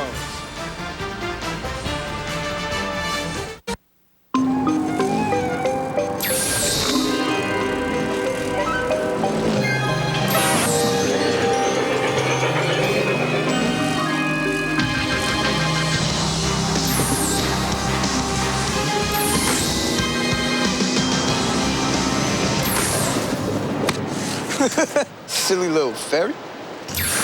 Oh! Introducing the all-new Dodge Caliber. It's anything but cute. Between my 2 phone bills, it's probably about $60 a month. About $150. Probably $100 a month. With Vonage, you get unlimited calls to anywhere in the U.S. and Canada, and all the cool features you could ever want are included. And it's just $24.99 a month. Call 1-800-398-9250 and get your first month free. This offer is also available online and at these fine retailers. Vonage, leading the internet phone revolution. What's this Nagafuki surprise? If you can eat Nagafuki surprise, whole table get Bud Light. Yes. I'm in. Nagafuki surprise. I've been to Japan. Can't surprise me. 8 Bud Light and 1 Nagafuki surprise. Look at this. What's the big... Surprise! Refreshingly smooth Bud Light. Always worth it. Tastes kind of funny. It lay eggs now. Enjoy. Monday on Medium, Kelsey Grammer is the angel of death. Not exactly Dante's Inferno, but close enough. All new Medium, Monday on NBC. A real issue for the Mighty Ducks of Anaheim, the way Scotty Niedermayer is playing. He's sitting about 2 feet to my right. And if you watch him on the power play, it's a lot like New Jersey with Patrick Elias. He's never in the same shooting position for more than 3 seconds. Boy, good shot off that face-off by Rob Blake, blocked aside. And turned around for Joffrey Lupul, who's able to skip one back that Blake will have to retrieve away from Penner. And offside is called. I wonder if Colorado, being down by 2 goals, will take it. What Niedermayer does, he skates so well, he jumps into the offense when he sees it's available to him. Will Colorado now start to say to people like Lyles and Blake, you know what, boys? We're down by 2. Let's activate the D a little more and try and find some offense. The problem is this Anaheim team, they transition so well to offense that could turn into odd man rushes the other way. Good point. 32-year-old Scott Niedermayer has a good playoff beard working down there. Notice the little bit of gray, salt and pepper there, yeah. Yeah, it's the nature of defense. Gonna have to have a talk with it. You can dip it in oil, you know. Pierre, don't say that too loud down there. You don't want to annoy the young man. I won't say that at all. But you know what I have to tell you right now, Joel Quenneville's digging deep. You saw Milan Hajduk just go offside on that last sequence. He was playing with Jimmy Dowd. Usually he plays with Joe Sakic. They're trying to get their scoring guys on the ice as much as possible for Colorado. John's right. Watch for their defense to become very mobile, and watch for guys like Sakic and Hajduk to get a lot more minutes. The energy group is out there. Fedoruk and Travis Moen, 29 and 32, along with Getzlaff. Fedoruk, a cross-country traveler for the cesarean section birth of his second child. Young lady born just 2 days ago, and then he had the pregame meal for game number 1 in this series, flew right back here, got here in time to play, had 3 shots on goal and was a +1. What an eventful week. Not only a Game 7 win in Calgary, but then the follow-up of a trip back to Philadelphia, where his wife Teresa was. Meanwhile, played back in now by Wisniewski and stopped behind by Theodore, who's certainly been fine. Shots are 17-8 in favor of the Ducks. Back on now and shooting one with Sakic. That went wide. Hopped on around Joe Sakic, position on Scott Niedermayer. We're going to get a penalty call. It's a hooking call, and I think it's against the captain. No, excuse me, it's not. And maybe it's, well, I'm not sure who it is. It looks like Paulson. 26. Yes, thank you, Eric. Paulson, who's the checking line centerman against Sakic's line, gets caught with the hooking call against him. As you see, he's there with Connor Walchuk. Penalty was already, the arm was already in the air. So penalty called, and this is what Colorado wants. They need their power play to go to work. Both Blake and Lyles have not had a shot on goal. There's the good call by the official, holding up Connor Walchuk as he was driving to the net. That's somewhat like the Kunis penalty. Remember earlier, Mike? Yeah. When Kunis drove to the net, Dow took the penalty. They were able to the score the Ducks were to get on the board. Now, similar play. Connor Walchuk drives to the net, penalty. Now it's up to the power play to get something going here for this hockey club. You can see by the scoreboard, we're midway in the second period, and these Ducks have been tremendous at holding leads in a year where that has been incredibly hard. Drive by Blake, ricocheted wide. Rob Niedermayer deflected it. Blake and Lyles, the 2 defensemen again, have not registered a shot yet in this game between them. Game 9 for Anaheim. When they score first, prior 4 times they've done that, they've been able to go ahead. Teemu Selanne says we are really good if we can get the lead, and they felt that was the critical thing in Game 7 in Calgary, scoring first. 12 unanswered goals by the Ducks. When you go back to Game 7, this one, Game 1, 12 straight. There's Lyles losing his balance, and the call being made on the outside. That's a little embarrassing, but not a big deal for a good young defenseman who played in the Olympics for Team USA. John Michael Lyles once played a hockey game before 70,000+ in East Lansing, an outdoor game for Michigan State against Michigan that ended in a tie. Strangest part of it, he said, was the long walk, because it was at the football stadium, to get from the locker room all the way out to where the rink was in the middle of the field. But ahead now comes Brisebois. 45 seconds killed by the Ducks on this power play. Hayduk trying to get by, cannot. Fed back across, though. Oh, and Volsky, a shot that was deflected wide. Good opportunity for the first-year gentleman out of Poland. Volsky played it back along again, and Hayduk nearly run off, but it's pumped along now for Jim Dowd. Dowd with some power play time, but it's caught back up for Todd Marchand. And Marchand just shakes it back in. Well, Volsky had the big chance for a key shot, and it was Sean O'Donnell, a veteran defenseman, who tipped the shot wide. Reaching this is Tanguay, but also reaching is Rob Niedermayer, and again they have to chase. 35 to go on the power play. Nice duel there between Scott Niedermayer and Brunette. Along it came to Tanguay. Niedermayer lost it though to Joe Sakic. He's got a man in front. Feeds it back to Rob Blake, and Blake has to peel off. Now on to Joe Sakic. Pass is tipped across by Kunitz. They return it to him, and Kunitz had it brushed aside by Blake, but we're in the last dozen of the kill for the Mighty Ducks of Anaheim. They've done a good job. Twisted down by Rob Niedermayer. The best defensive team of the 16 right now competing for the Stanley Cup is the one in the dark uniforms, and they are showing why. And I think the fans realize it. For the Ducks, that's now 20 straight kills of the other team's power play. 20 consecutive. How about that? And not without some pressure. A Game 6, which was an elimination game. A Game 7, the same with Calgary. Then a first game back home on short rest. They have been impressive. Past the halfway point of regulation time. Dustin Penner brought it ahead. Run off by Richardson. Persisted, though, and got it to Andy McDonald. Twists and feeds a little pass on to Selanne. Back for McDonald, but brought back out by Dan Highnote and laid ahead for Loxonen. Wisniewski, as Richardson went down and gently brushed into Brizgalov. And icing will come up from this. 9 minutes, 27 seconds to go in the second. Getzlaf and Soleil with the goals. The Ducks by 2. You make sure your children are safe in the car, safe on their bikes, and safe at night. But what about their financial futures? The strength of the AIG companies means we'll be there for you. Insurance, loans, retirement.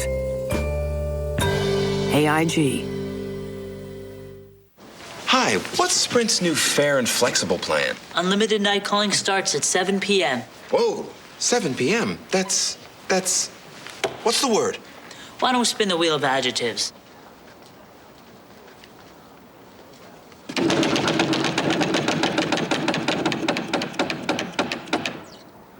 That's phenomenal! Unlimited night calling now starts at 7 p.m. with Fair and Flexible. So you control your plan. It doesn't control you. Available on Sprint or Nextel products.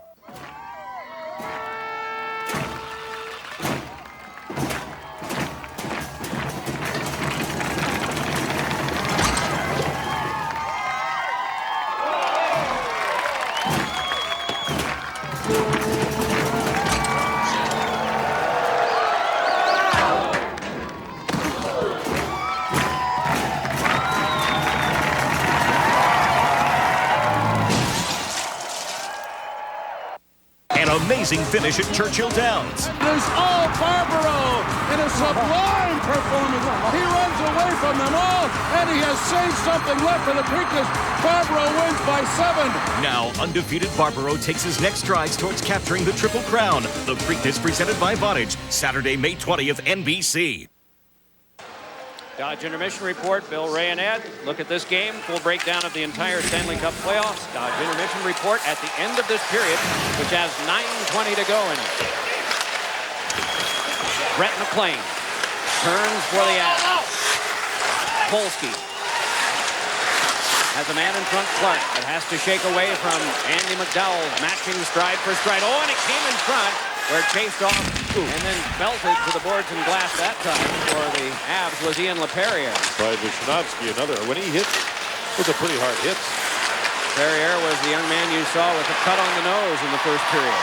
Lobbed by McDonald across for Penner and then back in. A decent shift for LaPerriere's line. LaPerriere is one of the best team players in the entire National Hockey League, and he's trying to find a way to spark his team here. Fedoruk, good position, able to turn it back in, Pierre. What a great adjustment the Mighty Ducks made. Remember in the first period how they were getting exposed and Colorado was skating through seams? Not anymore because their defense are back and they have a forward back. Drive, and that one knocked down in front by Clark. Turnaround attempt that came from Marchand, and now it's nudged around behind for Fedoruk, who tried to cash in. Beg your pardon, that was Travis Mullen, 32. His jersey from this distance got buckled up, Wayne Gretzky style, in his pants. And it looked like a 22. He said, apologizing. Lob back in beyond the reach of Fedoruk, and it's Brisebois back to take it. Long-time veteran defenseman from Montreal. And this will be an icing. Play stopped with 7:50 to go in the second period. Shots in this period, 7 for the Ducks, 2 for the Avs. Now you talk about the Avs with their 2 shots, Mike. Now Randy Carlyle and his club, when they played Game 6 against Calgary and Jerome McGinley, the great Jerome McGinley, 1 shot. Game 7, McGinley, 1 shot. Game 1 of this series, Joe Sakic, 1 shot. Game 2, he's had 1 shot so far. It's not because McGinley and Sakic don't try. They're great players. But that's how good the Ducks are playing as a team defensively. Right, Pierre? Question about that, John. You're absolutely on the mark. But the biggest thing is, again, that little adjustment. Randy Carlyle gets it. And he's done some brilliant things coaching this team this year. Oh, a chance in front. Lupul, it's tucked under the crossbar and in. And Theodore is saying, no, it wasn't, but the Ducks are celebrating goal 3. There will be a review. Kerry Fraser pointed immediately that the puck was in. The light came on late. The light did not come on immediately. It came on late, and they are celebrating here. The Ducks, there is the turnover. Lupul works to get the puck into the zone. There's the size of Penner. What a pass! And the rebound shot off the middle bar and out. That is a goal. How about the play by Penner, the big man, along the near boards, passes it back through his legs, past 2 different Avalanche players.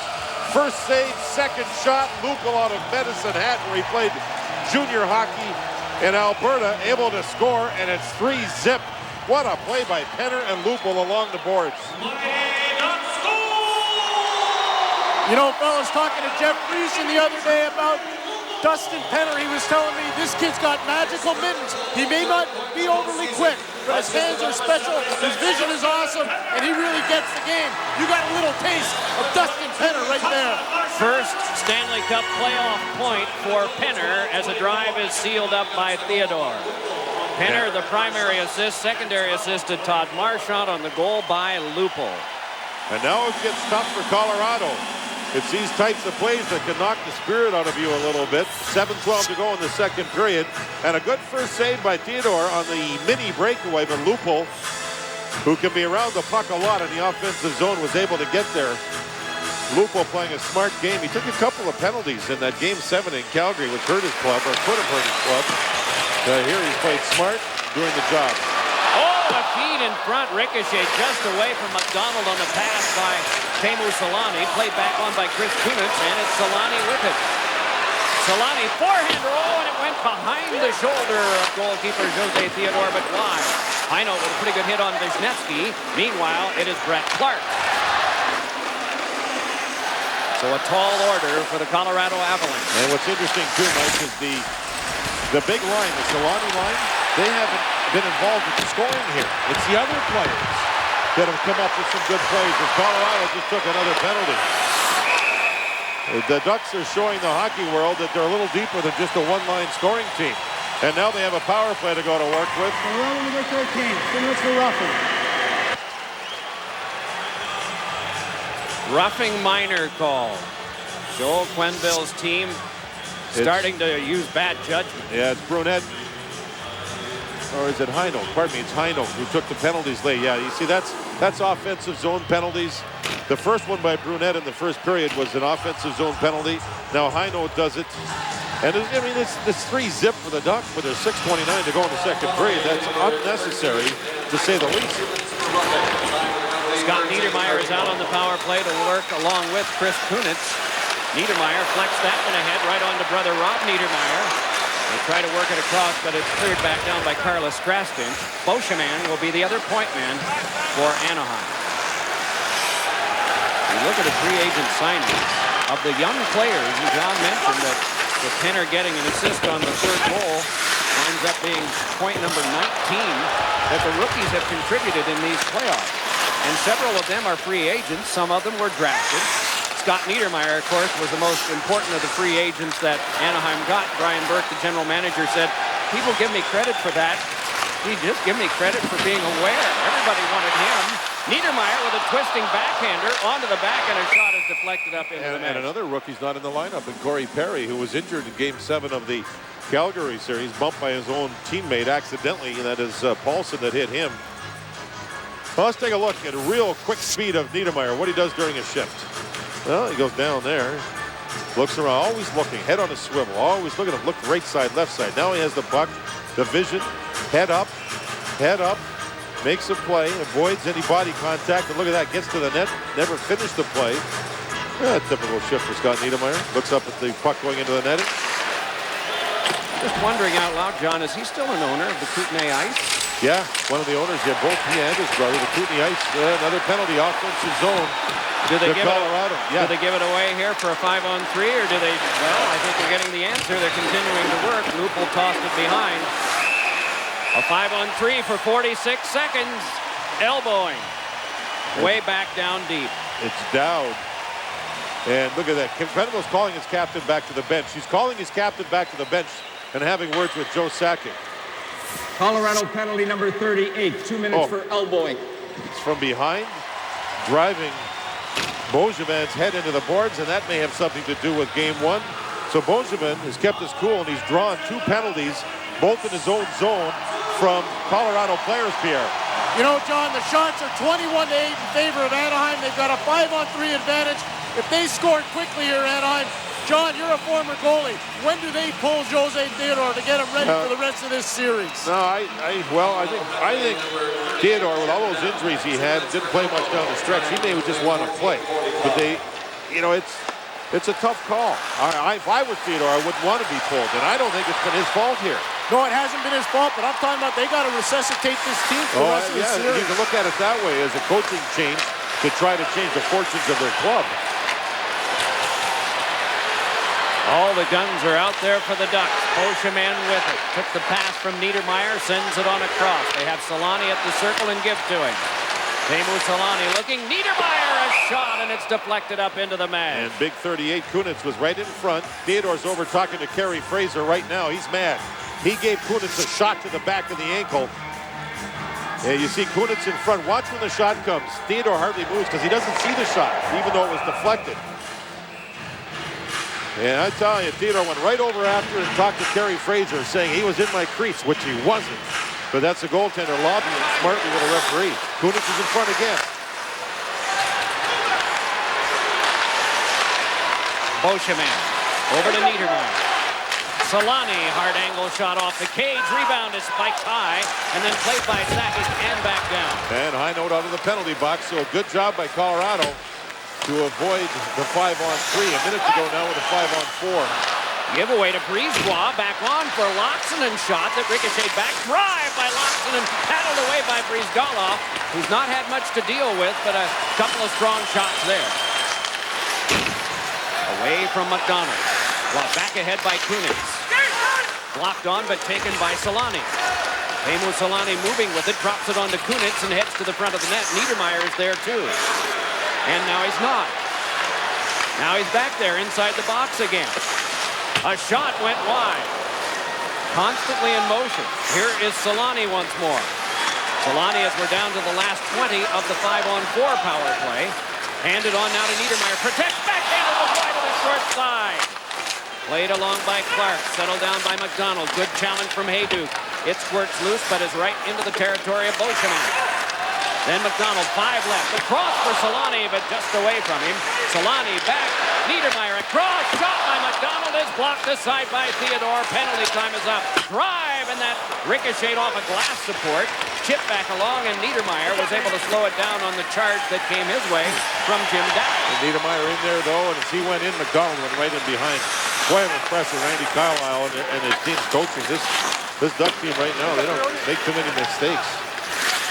Carlyle was asked about inspirations that he's had in his coaching life, and he said, Roger Nielsen did trade me, but Roger Nielsen was probably the guy who had the most passion and commitment to the sport, and I realized to be a coach, as well as a player, you had to have that, but it continued into coaching. I wonder if that was when Randy was drafted by Toronto, the Maple Leafs, and I wonder if Roger was coaching the Leafs then. Also, Joel Quenneville, the coach of Colorado, he was drafted as a defenseman by the Toronto Maple Leafs. He was drafted in 78. Carlisle in 1976. Paulson turns, centered one that's foisted away by Rob Blake. Rob Niedermeyer jousted in along with Alex Tanguay, and Brett McLean goes to work. So also Paulson. Eventually it's freed up to Lyles, but there's not much time to make a decision if you're a Colorado defenseman. They're on you quickly. Away from the forecheck of Penner. Then Soleil. Mighty Ducks fans are very pleased with what they've seen. They will undoubtedly salute their team at the end of this period, but they're just watching the routine workmanlike job that the Ducks have been doing. Blake's pass slowed down, spun ahead. A chance for Todd Marchand. Crawford save made by Theodore. And Mike, it was a back check of Penner, and Penner made the pass off ice to Marchand. A team game so far by these mighty Ducks. The Stanley Cup playoffs on NBC, presented by Sprint, continue next Saturday at 3 Eastern. Here are your Fanatics grill platters. Oh, yeah. Beef, pork, ribs, vegetable medley.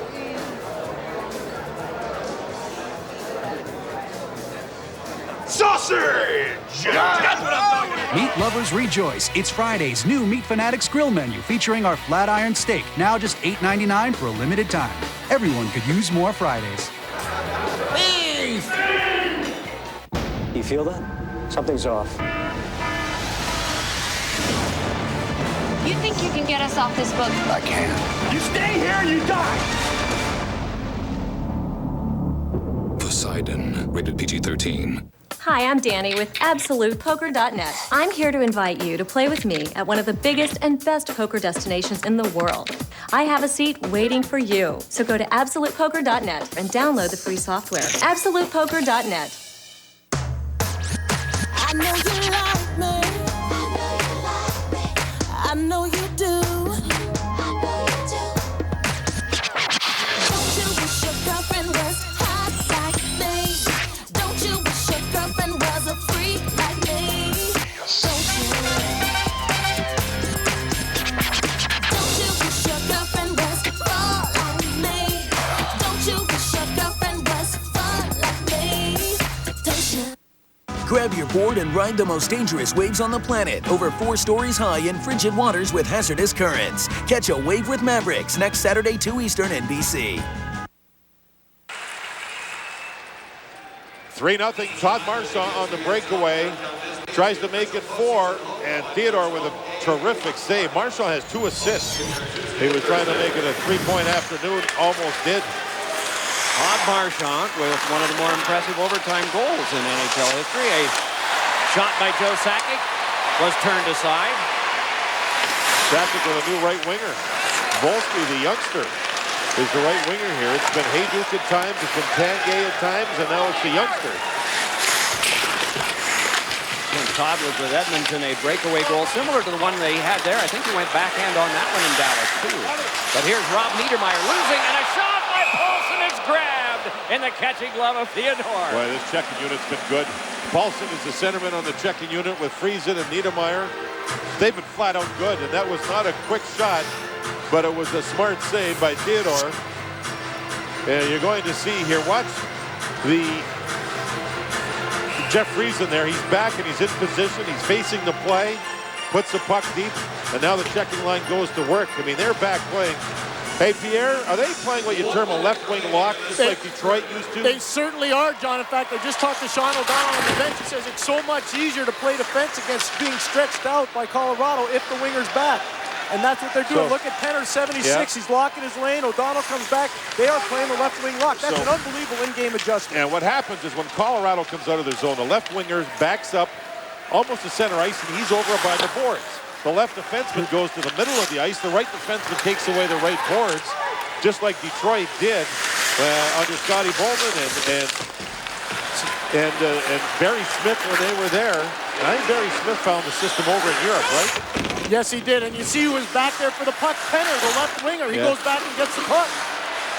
The backhander off the outside of the cage near the post from Penner.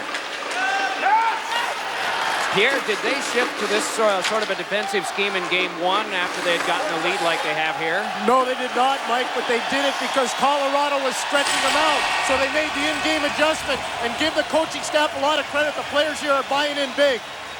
The towel-waving fans are saluting the Mighty Ducks of Anaheim. No goals allowed by Ilya Bryzgalov in the last 2:09 and change. It's a team job with no goals against here through 2 periods, as Colorado's only had 10 shots, 10 total, as the Ducks have had 25. Pierre is downstairs with Scott Niedermeyer. Scotty, it looks like you guys have made an adjustment against their guys flying the zone. It looks like it's a little bit easier for your defensemen to play. Well, they changed something up, obviously. Their breakouts there, they were looking pretty long in the first period, and we got caught a few times, so that's going to get your attention. On the power play, you're playing almost like a rover. Is that by design, or is that something you sold to the coaches as the season went along? It's sort of, I guess, what I'm best at, you know, moving around in and out with my skating and trying to distract some of the penalty killers and maybe open up somebody else. So that's what we're trying to do a bit. Thank you for your time. Good luck in the third period, Scott. Thank you. Doc, back to you. The end of the second period. Scott Niedermeyer goes off. He doesn't need a rest, but he'll get one anyway. He plays an awful lot. Stay tuned for the Dodge Intermission Report. Bill, Ray, and Eddie. You're watching the NHL Stanley Cup Playoffs on NBC. Hello there. We're married. We're the Slowskis. Hi. We moved here a couple of years ago for the Great Pond out back. I love it. I'm like a fish. This house is also far from the DSL central office or remote terminal, which makes our DSL connection slower, as opposed to Comcast, which is fast no matter where you live. I didn't know you could read. There's a lot of things you don't know about me. Connect fast from anywhere with Comcast high-speed internet. It's Comcastic.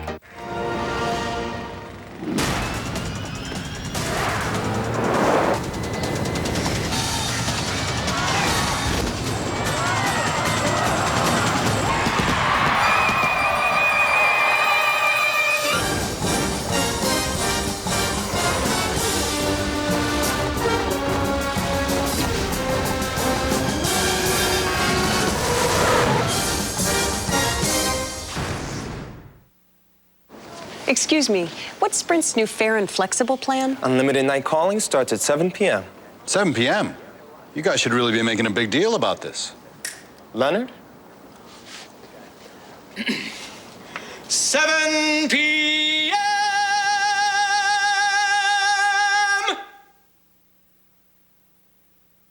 Unlimited calling now starts at 7 p.m. with Fair and Flexible for families. You control your plan. It doesn't control you. Available on Sprint or Nextel. Entertainment for the bus ride to the Clippers away game. $140. One bag of cheese doodles, Sour Patch Kids, and pop, $25. Motel rooms for the night, $240. Knowing there's a big clean sheet of ice waiting on the other end, priceless. There are some things money can't buy. For everything else, there's MasterCard. Fan of the NHL and those who love hockey above all else. Next Saturday at 3 Eastern, scoring machine Eric Stahl and the Carolina Hurricanes take on the amazing Martin Brodeur and the New Jersey Devils. Then, next Sunday at 3 Eastern, if available, the Colorado Avalanches battle the Mighty Ducks of Anaheim. The Stanley Cup playoffs on NBC, presented by Sprint, next weekend.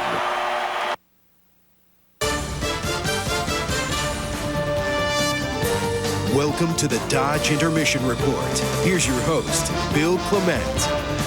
2 periods complete in Anaheim, and the Mighty Ducks lead Colorado 3-0. 20 straight penalty kills now for Anaheim in the playoffs, including 3 today. Welcome back to the studio, everybody. Bill Clement with Ray Ferraro and Eddie Olczyk. We talked in our pregame coverage about how hockey sooner or later boils down to one-on-one battles, but it seems in the second period that some of those one-on-one battles, Eddie, just turned into one-on-one races. Well, that's exactly right. And anytime you look at the game in a whole, sometimes it does come into those one-on-one races from the boards and getting yourself in a position. And we're going to take a look at the third goal by the Anaheim Mighty Ducks. And here is a play where Patrice Brisebois and Joffrey Lupul are on the boards. Now you have Carlos Grashner as a defenseman and Dustin Penner are on the boards. All Lupul does is he beats Brisebois back to the front of the net, and it is in a situation like that, a one-on-one race. And I'm sure for the Colorado Avalanche and head coach Joe Quenneville, Ray, probably doesn't like the defenseman getting beat back to the front of the net. No, and one of the things that they talked about in their video meeting yesterday was they wanted to win some puck battles, and they wanted to get themselves into position where they could move the puck, have puck support. How are they doing?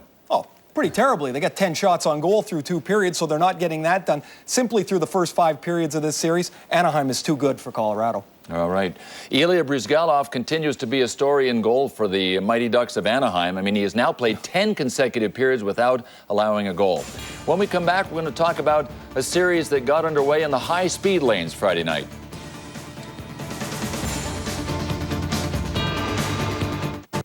NBC Monday is a big deal. Starting with America's most exciting show, Deal or No Deal. Then, on an all-new Apprentice, if they thought the business world was tough, wait till they take on 80,000 fans. Let's see what the cheerleaders look like. And on an all-new Medium, Kelsey Grammer is the angel of death in a performance that will chill you to the bone. Deal or No Deal, The Apprentice and Medium, all new Monday on NBC. An easy way to experiment with color before you paint? Benjamin Moore calls them color samples. I call them color selection simplified. With 260 designer colors, it was easy to go from here to my wall, where I could see each color big as life, day and night. Color samples are available only at your local Benjamin Moore store, where you get the expert advice and personalized attention you can't get at a warehouse home center.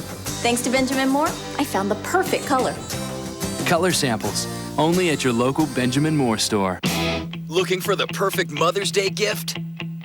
Circuit City makes it simple. The greatest gifts for mom are at Circuit City. Come in and choose from MP3 players, digital cameras, LCD TVs, and more. And right now, you'll get no interest for 24 months on all TVs $4.99 and up. Pick up the perfect Mother's Day gift today at Circuit City. Do you have a new or late model car that suffered body damage? Are you paying for it out of your pocket? You don't want to spend a small fortune to repair it, and you want your car repaired fast. More importantly, you absolutely must have a non-detectable repair. Take your car to the Cosmolision specialists. Quick service, great prices, and guaranteed seamless repair. Go to Mako, America's Body Shop, and ask for their special Cosmolision service. low monthly payments could only mean who? What, you want me to read that? Read, that's just a hallucination. It's not really a cue card. Low monthly payments means... Safe Auto? There you go. Who put the low in low monthly payments? Don't worry, Chicago. Until you know 1-800-SAFE-AUTO means car insurance with low monthly payments, we'll keep dropping subtle hints. 1-800-SAFE-AUTO. Minimum coverage for minimum budgets. A crime that stunned Chicago. Patricia Colombo tonight. This is the Dodge Intermission Report. Welcome back, everyone. Trust everybody enjoyed the speed events that we had here on NBC this weekend. There was NASCAR last night, yesterday afternoon, the Kentucky Derby. And Ray Ferraro, Bill Clement, we don't do horse racing all that much. Eddie Olczyk is the resident horse racing expert. After yesterday. But you're the resident horse racing expert. So we asked Eddie to pick a winner, and we thought we would post-mortem how he did because he picked Keyed Entry. That's right, and I'd pick him again today. Well, Would Eddie, you? I mean, if you look far enough back here, there is Keyed Entry. No, wait a second. No, that is not right. Yes, that is not right. Keyed Entry is on the rail in blue, and he's fading quickly, and he looks like me running there. He Eddie, has a lactic acid setting in there. Eddie, and I knew you guys set me up. I knew Eddie, it. all I know is this morning my wife and I were able to go for a ride around Central Park, and I heard the jockey say, "Come on, Keyed Entry, let's go. These guys got to get moving." I thought it was great of you to send the horse up here. That's not funny at all. This a nice. It's not? No, it is not. I like the veterinary diagnosis of the lactic acid, too, by Eddie to alibi his choice of Keyed Entry. Very nice. All right, you get another chance, though. The Preakness is coming up on May 20th. The coverage was unbelievable, by the way. Do you have an early choice for the Preakness? No. Okay. I need more time. We'll have it on May 20th, one way or the other. All right, we're going to get back to hockey now. We've got lots of that between now and the Preakness. And take a look at the playoff matchups in both conferences. In the West, Colorado, Anaheim, Edmonton, San Jose. In the East, Buffalo, Ottawa, New Jersey, and Carolina. The speed events for the weekend on NBC really got kicked off Friday night when Buffalo started against Ottawa because they played in the high-speed lane. Well, this was an unbelievable hockey game that you would not have seen 2 years ago, but this game was decided 5 times. Buffalo came back from 1-goal deficits because the Senators were so sloppy with the puck. There's Tim Connolly's tying goal, and in overtime, you can't make a mistake worse than this. Andre Massaro steps over the puck. It's a 2-on-1. Chris Drury shoots it right in the middle of the net. The Ottawa Senators could not believe how they played this game. They talked about there's no excuses. We were terrible. We were sloppy with the puck. And for 2 of the top 5 scoring teams in the National Hockey League, maybe we shouldn't be surprised with a lot of goals. But Billy, 13 of them? Yeah, I think a lot of people were shocked. And I know if your mom were watching, she wouldn't want you to be the guy that was pointed out there making that mistake. And you said Mazzaro, so we got to point out it was Anton Volchenkov. Oh, you know what? My mistake. Thank you very much. You wouldn't want to damage the Mazzaro's family reputation. All right. One series that hasn't gotten underway yet is San Jose and Edmonton. Eddie, what about that one? It starts up tonight. Well, I think the first thing is going to be the interesting way that the Edmonton Oilers, who played a different style than they did in the first series against the Detroit Red Wings, they kind of cut the game in half when Detroit would have the puck and all of a sudden just be almost a trapping team and play defensive. They can skate with any team in the National Hockey League, and if you want excitement, you want skating, you want the new NHL, this series will be a dandy. I think the key matchup, obviously, is Chris Pronger for the Edmonton Oilers and also Joe Thornton of the San Jose Sharks. Patrick Marleau played extremely well. It's going to be an unbelievable series. The one thing that Edmonton can do against San Jose is they have 3 centers in Sean Horkoff, Jarrett Stoll, and Michael Pekka, who can play against Thornton and Marleau, that Detroit really wasn't, or that San Jose was able to exploit against Nashville in the first round. These two teams do the little things. They block shots, they win faceoffs, they're getting great goaltending. Dwayne Rollison and Vesa Toskala for the San Jose Sharks. If you don't ask me to pick a winner in this series, okay? No. I wanted to make sure you guys didn't set me up on that one. I'll take Edmonton in 7, though. That wasn't on my list of things to do anyway, Eddie, so you're safe there. All right, we'll have you back out to Anaheim for the 3rd period. The Mighty Ducks right now, again, all over Colorado. This has been the Dodge Intermission Report. Dodge, grab life by the horns.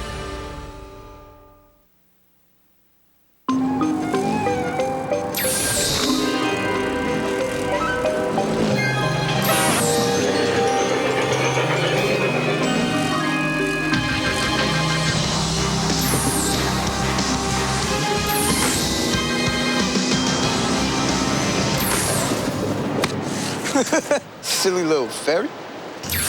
Oh! Introducing the all-new Dodge Caliber. It's anything but cute.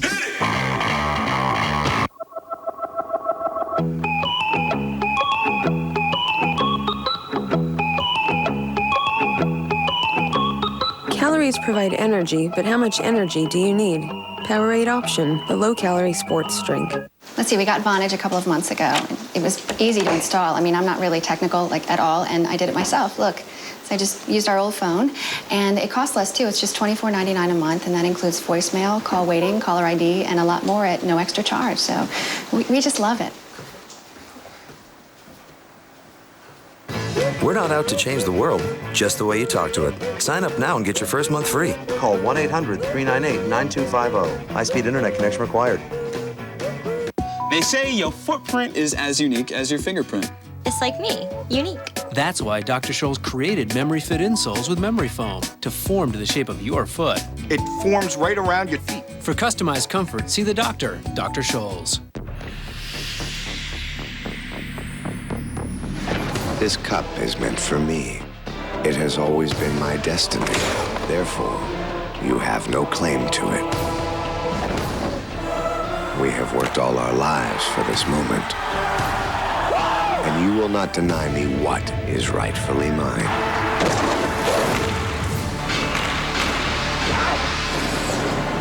This is my Stanley Cup.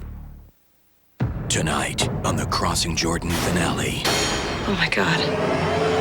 What happened? I don't remember. With their life on the line, She did it. there's never been a case more important. Find out what happened. Please. The Crossing Jordan season finale tonight on NBC. Second period highlights, Roman numeral number 2, John. Well, there's the shot from the point. A lot of traffic in front. It's a goal. Look at that pass by Penner. Wow. Lupel gets his own rebound. He's able to score. It went from 1-0 to 3-0 after 2 periods of play in favor of the Ducks, who have played nearly a perfect game. TGI Friday stats, 25 shots to 10. Colorado's got the face-off advantage. Means little. Look at their scoring chances, 20-6. It's a Duck game. Excuse me, coming through. Thank you. Nice uniform. You ready for the race today? All right. At AOL, we believe everyone should be fast. Move out, coming through. That's why we've made it simple to upgrade from dial-up to true broadband. So now you can get both AOL service and a broadband connection together for as low as $25.90 a month at AOL.com/highspeed. You can do it. Want a better high-speed internet? You belong at AOL. As you can see on my chart here, sales have exceeded... What is that? Small business owner. They come in looking for loans. But we only care about big business. Quarter. Our cash... Whoa. Our cash... Do they normally catch on fire like that? Yeah, let's get some lunch. Does your bank think small about your small business? Call Capital One instead for no-hassle business loans, lines of credit, and credit cards. Hello, Capital One? What's in your wallet? Oh, I want a loan. I want a loan. Here are your Fanatics grill platters. Oh, yeah. Beef, pork, ribs, vegetable mayonnaise.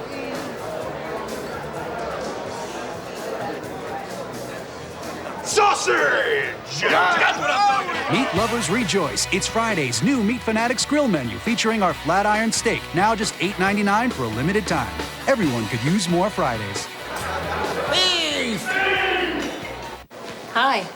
This Nextel calling plan is great. Yeah. So all incoming calls are free, plus I get unlimited Nextel walkie-talkie? That's right. Kind of makes you want to jump up and down and scream for joy. We have an area for that right over here.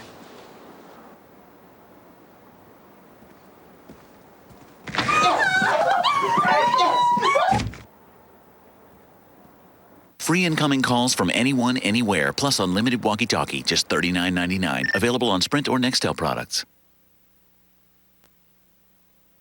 The NHL Stanley Cup playoffs on NBC presented by Sprint, brought to you by refreshingly smooth Bud Light, always worth it. By Monster.com, post your resume on Monster today and let the right job find you. By Sprint, official wireless provider of the NHL. And by Dodge, you can take life as it comes, or you can grab life by the horns. Dodge. The sprint sounds of the game, catching a little frustration on the part of the Colorado Avalanche.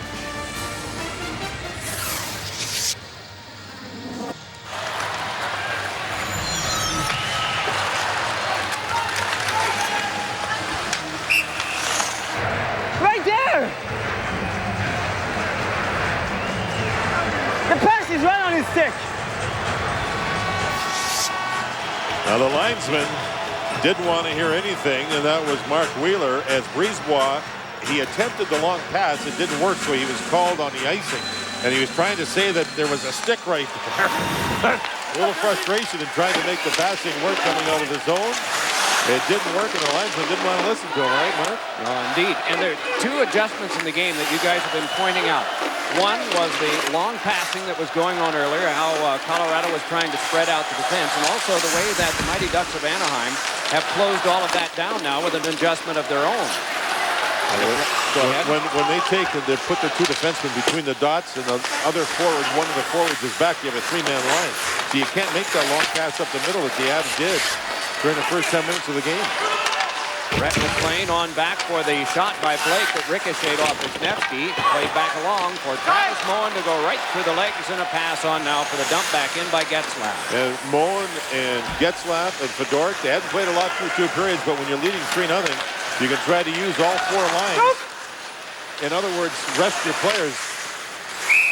As you see the save made by Brizgalov with no rebound, so it's nice to be able to play four lines in this situation for the Ducks. Pierre.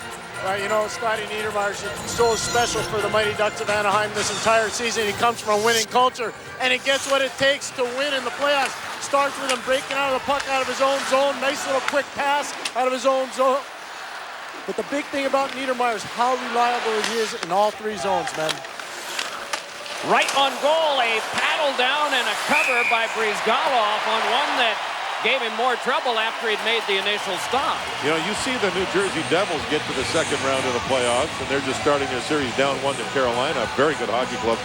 But you think of how good Niedermayer is, yet the Devils continue to move along. It's really something when you lose a player of that caliber, yet you keep playing hard. Let's take a look at Niedermayer in front. And there's a deflection shot that was saved nicely by Brizgalov as Hayduk gets a couple of shots early. Boy, what Colorado's got to do, even if they lose this game, is to get one past this guy. Because otherwise it's a couple more days to think about it. And you have to find some confidence, even if it's with your offense. I think Colorado's got to do more to draw power plays. Make the Ducks make the mistakes. And it's been the other way around in this game. You even think of the two penalties or make it 3. That Colorado has taken deep in the Duck zone, offensive zone penalties for no reason. If there's no more Colorado scoring, then the winning goal in this game will be the first one by Getzlaf at 18-17 of the first, and it was on a power play. Well, Brizgalov has not been overworked, and a lot of times for a goaltender, it's hard to keep concentration when you're not getting work. But not for this guy. Brizgalov stops Sakic. There he has to make a rebound save and gets it with his right leg. And he seems to have that big body in good position all the time. Very calm back there. And obviously the concentration level very high, even though he's not getting a lot of shots. The best goaltender, Mike, I ever saw at not getting many shots, and all of a sudden would see a breakaway or a 2-on-1 and make the save was Ken Dryden when he played for the Montreal Canadiens. Awesome goaltender, 16, 18, 19 shots many nights, but he'd make those saves when he had to. Part of the powerful Montreal forces of the 1970s, a shot by McDonald was reflexed away here. We've got an injury to Todd Marchand right now. He just skated off the ice. He's getting his mouth looked at by the training staff. Andy McDonald's taking his spot. Thank you, Pierre. Keep an eye on things down below there, stationed in the bench area of the Mighty Ducks today. Full marks to Brian Burke, who runs the Ducks, to okay Pierre to be there. It helps us broadcast. It brings the fans inside the game a lot more, and the Ducks are doing it the right way. Bang on, John. This has been tremendous. What a great experience. There's a penalty, a holding the stick call. Now Marchand trying to check the teeth on the lower side of his jaw as he moves in here. His stick was being held, and there you see the stick come right up. One hand on the stick from Strasnich into his face. He'll be okay. And now we have a power play as Connell Walchuk grabbed a hold of Soleil's stick and pulled it out of his arms. another offensive zone penalty against Colorado.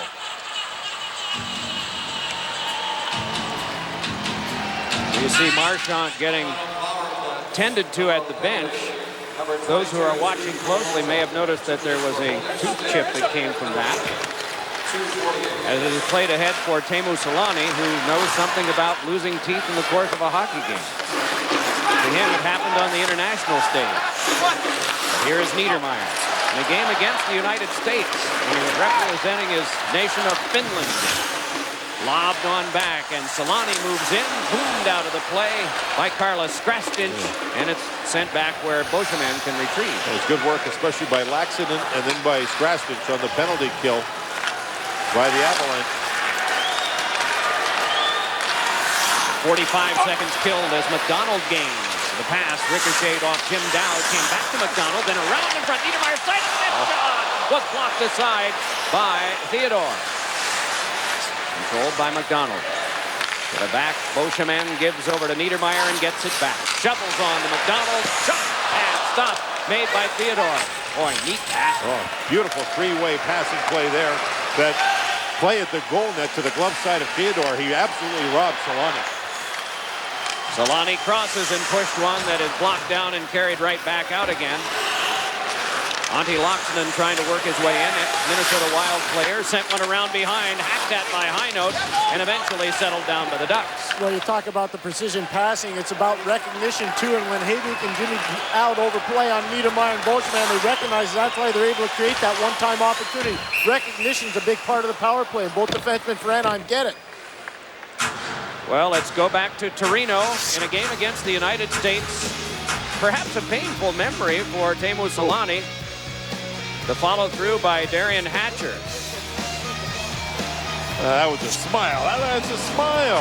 That was all right there, Pierre. You know, John, when he told me at the Olympics after I interviewed him, he said, I'll lose teeth anytime when it comes to winning a Stanley Cup or a gold medal. He's got a chance to do both. Well, he didn't win the gold, but he got a chance to still win the Stanley Cup. You know, with Selanne, well, silver was really good. No question about that for the Finns. But with Selanne, to me, a fantastic career. But in the last 2 or 3 years of NHL hockey, he hadn't done a whole lot. He had a bad knee, had surgery, and then you think of this season, what he did in the Olympics, what he's doing here, it's like he's rekindled the reputation of his career. And it's always going to be thought of as a great player that just sort of faded, you know? Yeah, now that fade is gone. His career reputation has grown upwards so huge this season. Shot by Richardson is turned aside by Brizgalov, and sprawling was Beauchemin, and then he was hit by Richardson. Now Sakic, but then Niedermayer. Connor Walchuk is throwing the body around. He'll get his game. He is an agitating big forward who can be really good, and Mike, a couple of good body checks there by him. Here's Brisebois, you heard from him earlier, complaining. A feed in front, stopped by Brizgalov, and then another one. What a great opportunity as it was sent in front by Brisebois across for the breaking winger Laperriere. Long pass by Sauer, out of play. Well, you called it. What a pass by Brisebois, right, Pierre?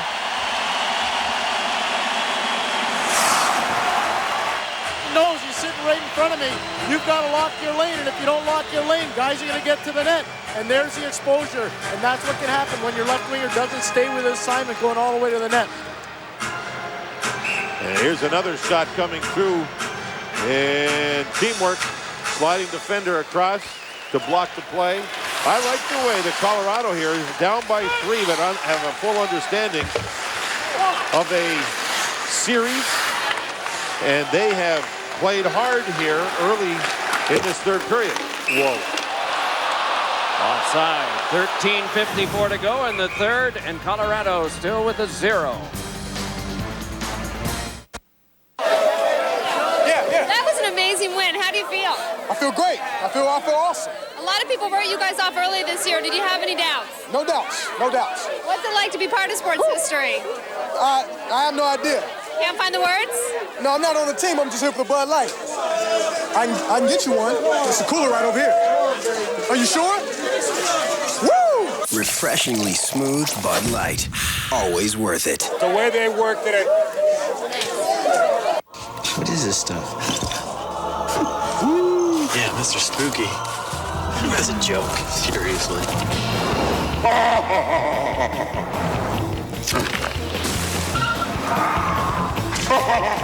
The Dodge Magnum. Snow?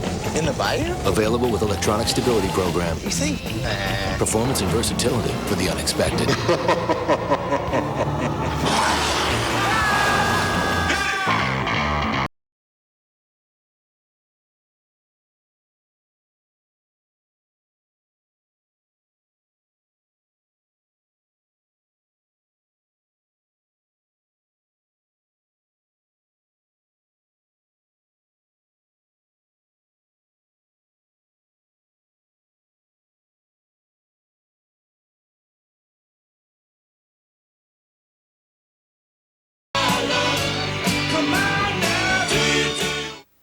NBC Tuesday, ripped from the headlines. A young boy sells himself on the internet. Could be an extra fun show today. Then he's kidnapped. Don't test me, pal. The SVU episode that will open any parent's eyes. I can see everything that he's doing. All new Law & Order SVU, Tuesday on NBC.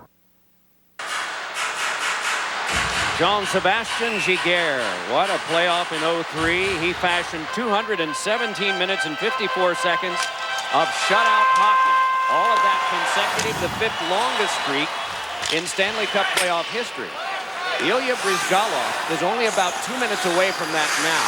With 11:47 to go in this third period, barring a Colorado goal, he will be the fifth longest. And Giguère, his teammate, will be sixth. In that season, the Ducks got to the Stanley Cup Finals before losing in 7 games to the Devils. I'll never forget the hit by Scott Stevens on Paul Kariya in that series. Yet Paul got up and ended up scoring a game-winning goal to push it to 7 games. That was something else. Gee, our crew remembers it downstairs too, we're told. Oh, sure enough. Oh, my. And then the other night, how about this one? Beaujevin on Brunette, who had to leave the game after just 10 shifts, but was able to practice yesterday and back in the lineup for this game, playing on the line with Joe Sakic. And it's good to see him back, isn't it? Is it ever? And it's good to see just incredible caliber players giving the best that they have in these contests for the Stanley Cup playoffs this year. It has been very hard for people to predict how series will go because the playing field has been leveled economically, and so every team's got bona fide stars now. A centering pass is blocked off, sent away now for Saleh for a shot. That one glanced off Penner, and he put it on goal, and it's flexed right back out again by Theodore, who yells at the referee, trailing the play, that he was interfered with after he made the save by Marchand. Penner, a free agent signing.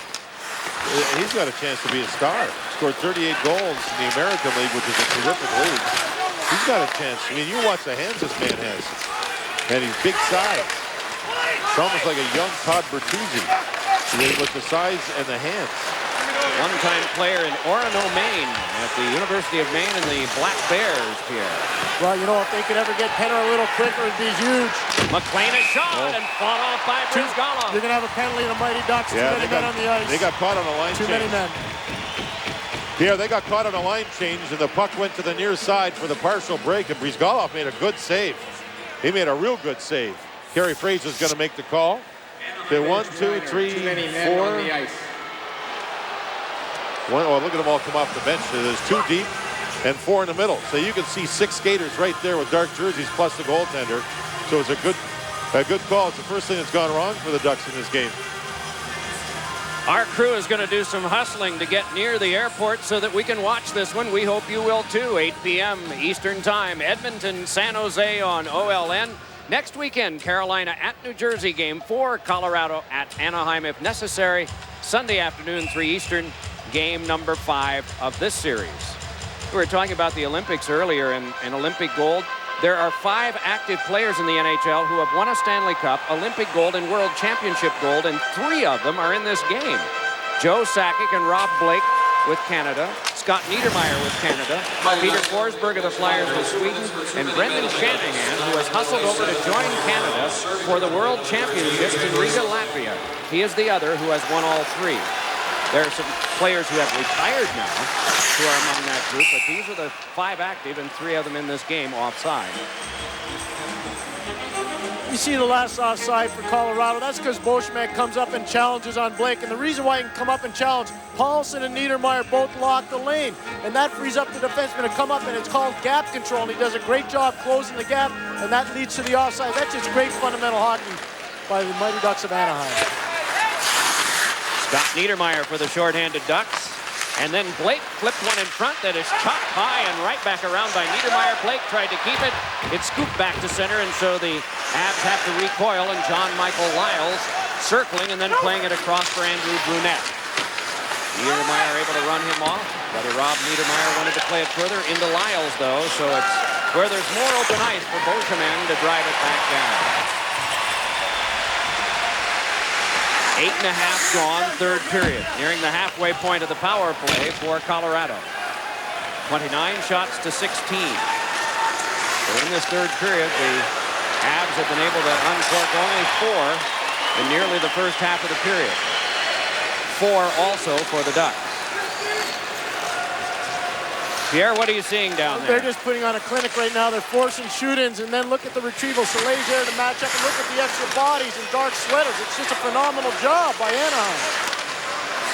LePerriere across, drive, and a save made by Brizgala. Good shot. That was good work by the Avalanche to eventually set up the shot by Brett Clark, and I guess when you see that whole play set up, it was from the dump in. This time the Avs did get control of the puck. Here comes the shot, but look at the rebound. Through traffic, the rebound. There is none. There's just none there. And Brizgalov is a young goaltender playing in his first NHL playoffs. Mays, calm, making saves, very few rebounds, just doing the job. The last 3 games and change, this being the change part, 90 shots have been put on Brizgala, 89 saves. And he's broken the Duck record. He has. That's pretty good. I'm glad you were watching that, John. It got away from me. Thank you. This is Blake ahead. Rocking across. Nice pass by Sackey. Controlled and then worked back in deep as they hope for something to develop there that does not. Blake rattled it around behind. Taken over by Jim Dowd. Penalty time is up. Solani was serving the bench minor, is back out of the box, and it's cleared on back where Jim Dowd will take it. Halfway through the third period, and the fans here appreciative of the penalty killing job they've gotten. 21 straight penalty kills successfully for the Ducks in the playoffs. Solani moving back in. Jeff Friesen was saying in the locker room yesterday, he said, you sense there's something developing here with this team that I felt in New Jersey in 2003, and that was on the way to a Stanley Cup championship there. And we've seen it happen with the Colorado Avalanche in the past, too. Remember the season that Ray Bourque was brought to the club? And he played a lot with Blake as a pair on the blue line. And right now, it's all Ducks. They have just been, they're just like, they're so tenacious. They're just everywhere. They're all sharp. Wisniewski around behind. Oh, can you imagine? That, can you imagine? Not far from here, San Jose. Be careful, Mike. That's all right. You imagine what California would think if those 2 teams got through? Well, that's still down the road. Well, you better talk to the Edmonton Oilers too, with Kevin Lowe and Craig McTavish. What a series win they had over Detroit. They were unreal. Dominance at home so far for the Mighty Ducks, but a good deal of pride with these Avs too. Sent around behind. Most players for both teams were talking about how Game 2 is really the more accurate reflection of what teams can do. And I know, John, you and I have talked about that. When we look ahead at series, you just don't mark things by Game 1, but oftentimes that second game tells you the tone. It does, and statistically, it'll tell you that whoever wins Game 2, it's about 78% that team will go on to win a series. And why? I'm not 100% sure why. 3-0, Ducks. The Stanley Cup playoffs on NBC, presented by Sprint, continue next Saturday at 3 Eastern. Get me closer, man. I smell a Hemi. I knew it! The new Ram 1500 with a new front end, new suspension, new frame. It's got a Hemi, all right, and that MDS to save you gas. Whoa! A new interior. Woo!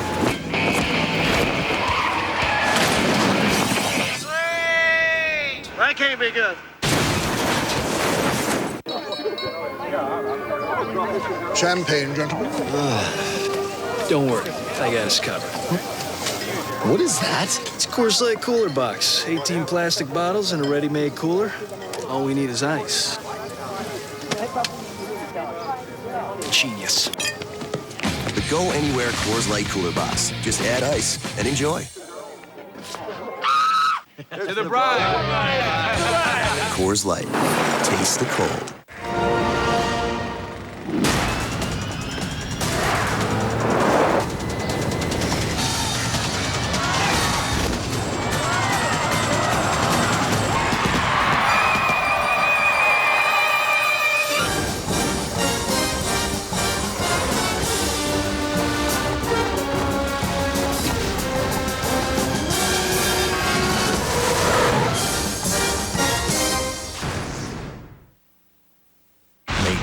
What's happening?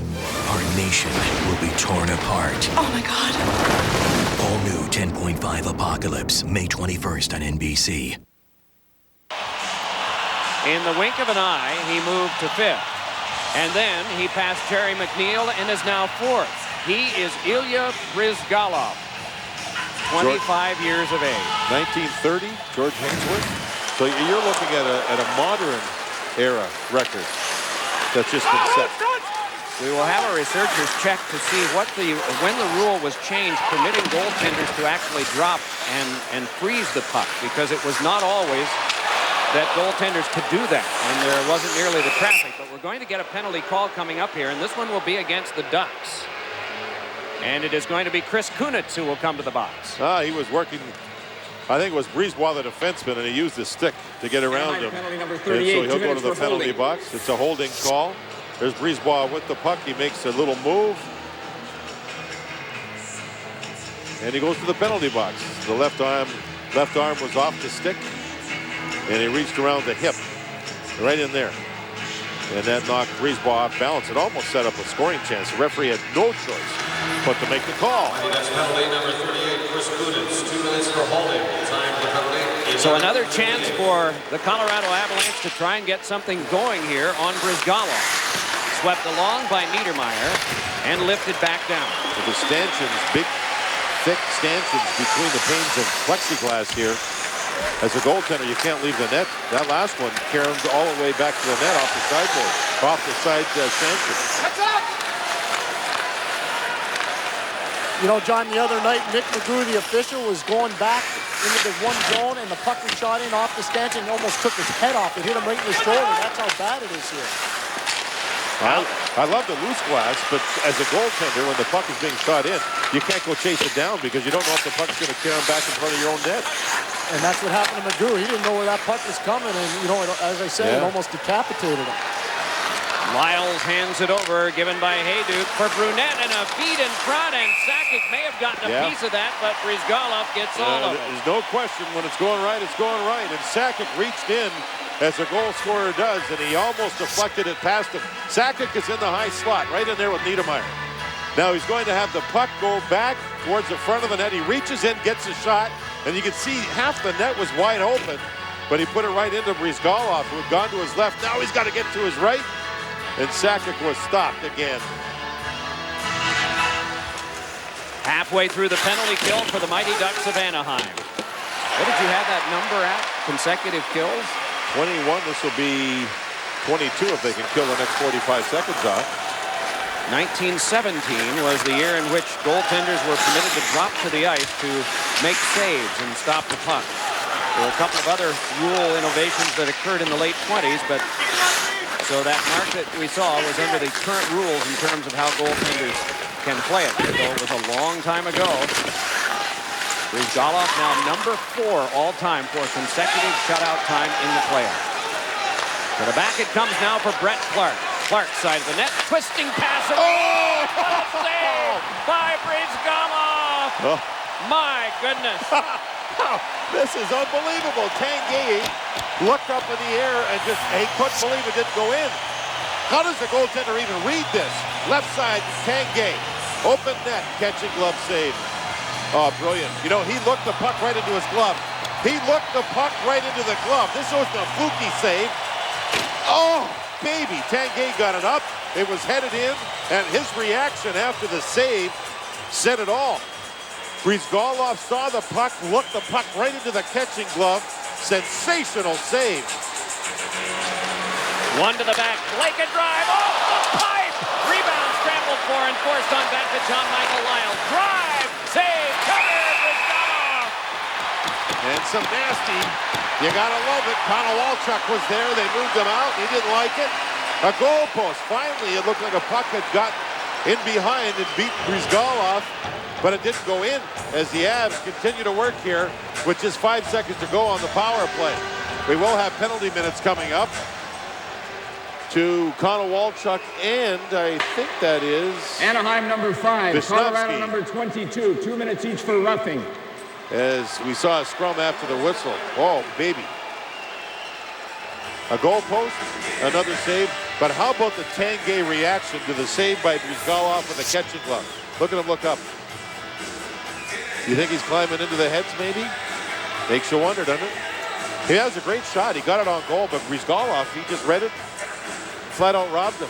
Oh, it's a perfect pass from Brisebois across to him, too. Brisebois made some nice passes in this game. Here's an overhead look at it. The puck fluttered a bit. It wasn't pure as a hard shot, but it was an accurate shot. Brizgalov read it and made just a gorgeous play.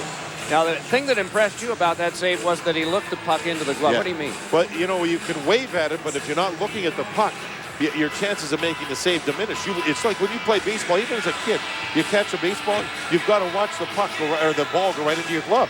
Same thing with a goaltender. From any shot anywhere, and if you watch goaltenders in warm-up a lot of times or in practice, they will look every shot to the leg, to the stick, to the glove, everywhere. They follow the puck with their eyes right into where it belongs.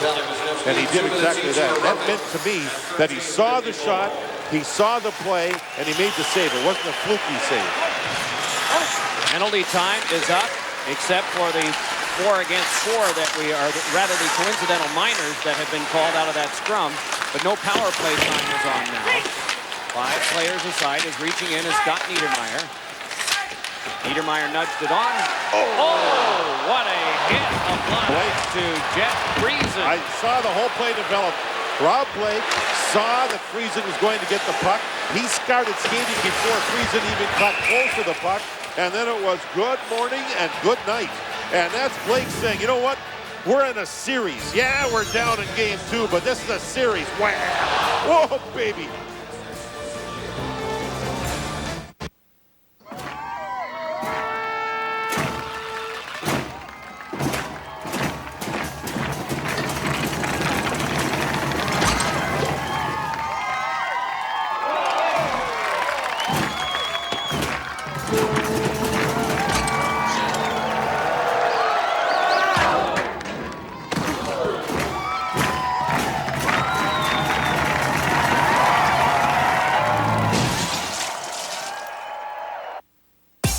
Best Buy's got cool gifts for every gift-giving occasion. From great wedding gifts to fun birthday gifts they're sure to love. Even cool gifts perfect for any graduate. And don't forget, Mom's Day is May 14th. This year, get her what she really wants, like a digital camera or camcorder. Buy one now and get up to a $75 gift card. Cool gifts for Mom, now at Best Buy.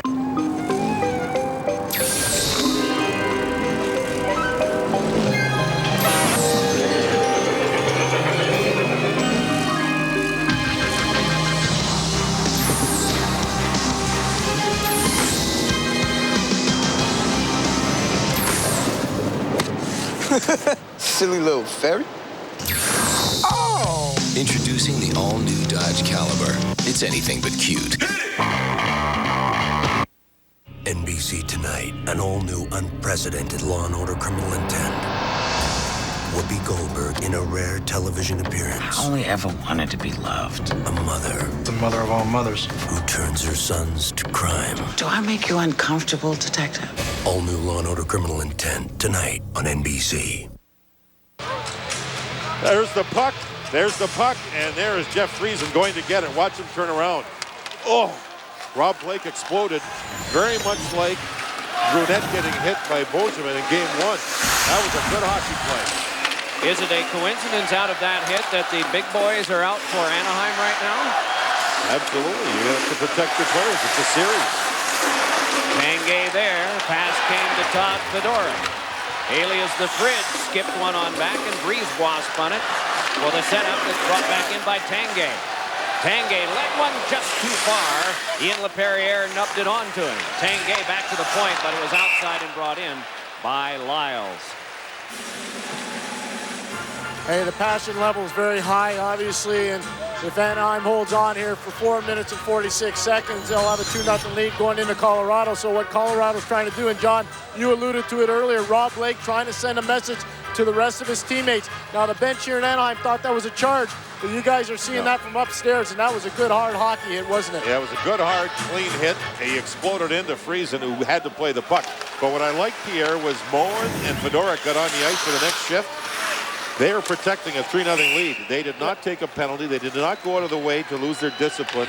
They just were on the ice. They're big boys, but they played it smart. They did not go and do anything foolish to try to protect and that's part the of the lead. and that's part of the message, John, you want to send, obviously, and Randy Carlyle gets it. He's been through the wars, and while he's a neophyte in terms of playoff coaching experience, he really gets it. He's got a lot of savvy experience when it comes to running teams. That was very close to having stitch work done on Pierre, but the lightning-like hands of one of the gentlemen at the bench prevented that puck from hitting him. Not only were the hands good, they caught the puck and tossed it up into the stands.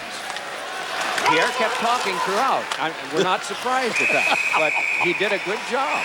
You know, that's the third time in this game I've been saved from flying pucks, and that's a good thing. I'm really grateful to all the guys here on the bench. Nobody saved you from Mike, though. I'm just kidding. Stuck the knife in and pulled it out.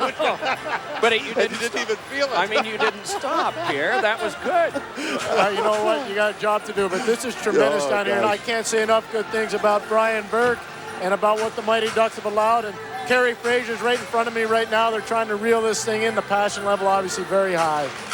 And I expect the Avalanche to play well at home, too. This is a playoff-savvy hockey club. They will have home ice with line changes and matchups.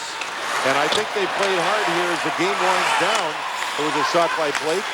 I mean, they have full understanding of what the playoffs take. They're down 2, or should be down, or probably will be down 2 with under 4 minutes to go. But you have to respect it. You really do. And in this sport, we had always talked about no lead was safe. But you have to think the way the Ducks have been playing in these last 4 games, that getting a lead is about as safe as it can be in the current NHL. Pierre, I don't know that you don't have a monitor to see how impressive this was. You didn't know. What we were talking about maybe is that one was sent right toward Pierre while he was talking and grabbed. I don't really pay attention to that stuff anyways. It's not part of my job, but I can tell you part of my job right now is what Randy Carlyle is relaying to his team. He's not happy with the way they're not moving their feet. He wants them to move their feet much more. He wants pucks deep, and he wants to start wearing out guys like Rob Blake and Patrice Brisebois. So he's recognizing that Colorado has played pretty well the last few minutes here. Absolutely. And that's people like Blake and Sakic having a full understanding, and Tanguay and others. But this is a series. It's only game 2. And if you're going to climb back in it, you may as well start right now. Well, let's take a look at the Dodge Ram Tough line of the day. It is not 3 players on a forward line. It is the goal line behind Ilya Bryzgalov, kept clean again. No goals allowed in 11 straight periods. Oh, that's flat out amazing. He did play a little bit for Russia in the Olympics, actually struggled over there. And yet, finally had his opportunity with the Ducks. Man, has he been a story. Volsky gave that one ahead. Comes right back in Volsky to dump it across for Alex Tanguay. Fed to the back, and it went all the way past Brisebois and down. Oh, it is Kurt Sauer. But then thrown across by Marchand. A couple of players over skate. And it's lobbed on further. And fed out for a loophole shot that was off the outside of the cage. Another pass by Penner. How many have we seen him make in this game? Man, does he have vision? How did he know where his teammate was? He's 23, and they signed him May 12th of 2004. So he spent the last year with what was then the Mighty Ducks farm team in Cincinnati. Mighty Ducks farm team now is one coached by Kevin Dineen in Portland, Maine, the Portland Pirates. And they are in quite a series with the Hartford Wolfpack, the primary farm team of the New York Rangers. And Portland won last night in overtime. They have a 2-1 lead, I believe, in the series. That one shunted wide, and then LaPerriere fed one that ricocheted off someone in front and came right back behind again. Clark then tried for LaPerriere. Wisniewski clears it down, and this will go for an icing if Strastinch arrives first. He does, so it is, with 2:05 to go in the third. The Ducks Farm Club, you were talking about Portland, is the only team left in the American League playoffs that has the parent team still in the playoffs of the NHL, which is a nice compliment for them. Two good coaches here, Joel Quenneville and Randy Carlyle, and Joel Quenneville's going to have to find some offense. Randy Carlyle won't want to change much. Towels being waved and the fans standing here. Some have decided that there's a work day tomorrow and maybe we need an advanced run on the freeway system, but my goodness, the Ducks have put on quite a performance. In local time, it's not even 3 o'clock yet. But at any rate, they've made a lot of noise today for good reason. Todd Fedoruk. For the Mighty Ducks, a shift change on. Now Moen is coming to the bench. And they make a change as a hard drive by Paulson is stopped by Theodore, and that change occurring right in front of Pierre a minute ago when Moen came off. And you know why they're doing that, Mike, is because they're trying to get as many live legs on the ice as possible. They're trying to send a message for game number 3, have an active bench. They want to get ready for the matchup game that John was talking about. It's going to be an easier matchup game for Colorado on home ice. So that's a big thing, and that's a message coming from Newell Brown and Randy Carlyle of the forwards. Quick, hard changes, make sure we don't shirk our responsibilities. Oh, it'll be a noisy place there. For game 3, catching a stick up high was Marchand from Konowalchuk. Not ruled to be illegal or perhaps not noticed by the referees. But we were talking earlier about when the Avs first arrived from Quebec City. There were 2 games in the fall that weren't sellouts.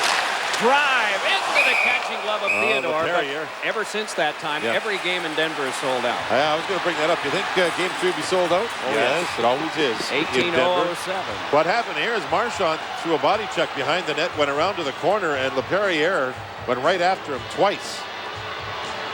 Right after him. Loophole there with Brisebois having some words. And for the Avs, they had just taken off the 2 big guys. That was Fedoruk and Moen. They were not on the ice. And we're going to have some penalty minutes as LaPerriere is going. Now let's look. You'll see to the left side here. Remember, Marchand had just been clipped in the mouth. He goes behind the net and took the body. And then here, he gets nailed by LaPerriere up high. Colorado number 14, 2 minutes for high sticking. 22, Anaheim, 2 minutes for roughing. It'll be 2 minutes apiece to LaPerriere for high sticking and roughing to Marchand as he got up and went back at LaPerriere. Pierre? John, you know what's interesting? The last time they left the ice, both Marchand and LaPerriere were chirping at one another. This is a carryover from the previous shift. These guys are both battle-tested playoff performers. They're again sending the message for game number 3. There was a time in the NHL when the message sent late in a game might be the chain gang from both teams coming on, but it's not allowed now, not without a very fierce penalty that involves a heavy fine and suspension.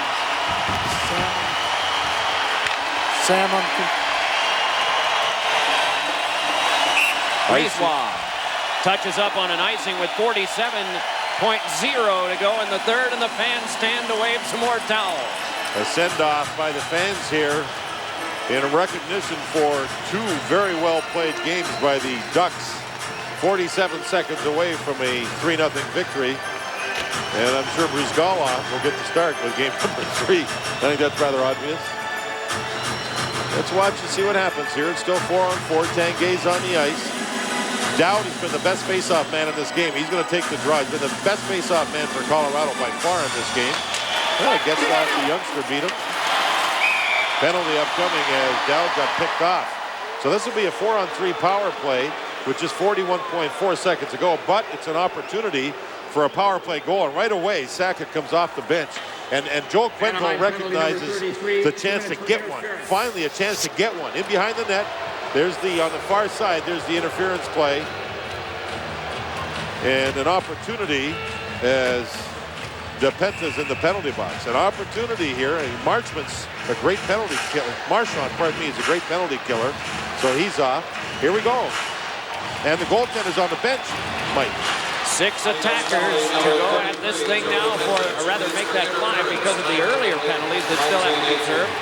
Regardless, it's shot out of play into the Colorado bench, and the Avs want that face-off back in the defensive end of the Ducks, and it looks as though they're going to get it. Well, it tells a story about how badly Joel Quenneville wants to break the streak and get a goal. The face-off comes just outside the zone, and because of that, Theodore comes back off the bench and is at the top of the circle.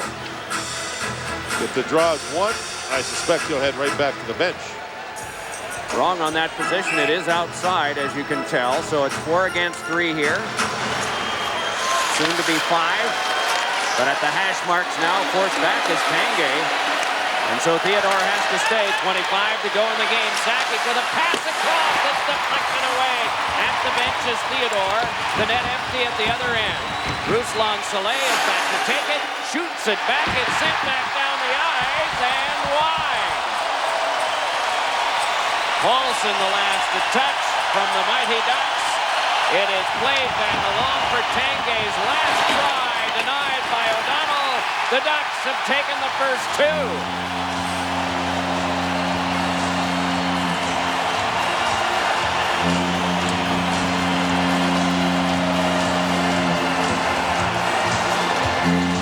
I'm not sure you can play any better.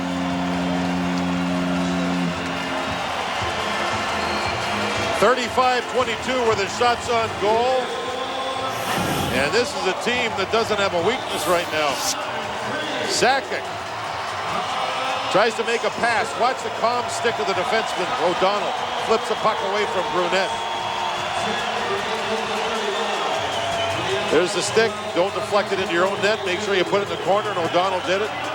And that helps their goaltender, Brizgalov, with 3 consecutive shutouts. Game 6 and 7 of the Calgary, Game 7 of the Calgary series, games 1 and 2 here. And you can see Pierre McGuire's down there. He's got Ilya Brizgalov. Go ahead, Pierre. I do have Ilya Brizgalov. He's just taken off his goaltending paraphernalia. Ilya, 3 straight shutouts. What have you done to make your game better? You know, just our team is playing very well from defensively. You know, we work hard in the practice, you know. That's try to make me play better. Are you comfortable in this environment? Because it certainly looks like you're not panicking at all, especially in front of these big playoff crowds. Yeah, I feel very comfortable. You know, I'm enjoying the game, you know. I have fun here, you know. It's a really crowd. You know, it's beautiful atmosphere here. How much did last year in the American Hockey League help you get ready for these big moments? You know, it's when I play in AHL, it's a really tough league because it's lots of shots. You know, it's a good experience. You know, and it's really helped me too. You know. One more question for you. You had a bad experience at the Olympics. Does that give you some motivation for the rest of the playoffs? No, I'm not thinking about Olympic Games. It's in the past. You know, I don't think so. It was a bad experience. Always. Everything is a good experience. Thank you for your time. Good luck the rest of the way, Ilya. Doc, back to you. Pretty impressive. 3 straight shutout games for Ilya Brizgalov. Frank McCool of the Maple Leafs, 61 years ago, the only other guy to do it. Man, isn't that something? Look at that save off of Tanguay, who couldn't believe that he was stopped. The Ducks have scored 13 unanswered goals. 13 unanswered. And this was a team game. It wasn't the big scorers that got it going. It was a team game for the Ducks. Speaking of the big scorers, though, Teemu Solani's with Pierre. Teemu, we're back on TV here. Teemu, it's been an amazing story for you and the Mighty Ducks. How much are you mad at the Colorado Avalanche for not having the success you would have had last year and the last time you had NHL hockey? I didn't really hear your question. What is it? Are you upset at all with the people in Colorado because of the bad experience you had when you were there for the 1 year? No, not really. Obviously, it didn't work out just the way I wanted, but no hard feelings. You know, it's just a learning process, and you know, it's over, and I'm very happy here. What about the emotion of your team right now going into a Game 3? You know what it's like in Colorado. Is your team going to be up to the task? Yeah, I think we just we played really good this first 2 games at home. Now it's going to be a new series to go in Colorado. We know that the work is going to be tougher and winning is going to be tougher. But this team is ready. You know, we have played very solid 2 games, and hopefully it's going to be a good confidence boost us to go there. Tell me about Andy McDonald. I think he's the best player in the National Hockey League that nobody knows about. You're his winger. What's he like to play with? And he's, you know what a year for him. You know, he has all the tools. He's a great skater. He can shoot. He can pass. You know, he's full package. It's great to see him having this kind of success, and it has been nice to be a part of it too. Congratulations, Timo, on game number 2. We'll see you for game number 3. Doc, back to you. Thanks, Ben. 8 goals scored by Anaheim. That one of the household names, Solani and Paulson and Kunitz. Lupul with 2, and Moen and Soleil and Getzlaf. 8 goals by Anaheim. None by the Avs as we go back to the studio and Bill Clement.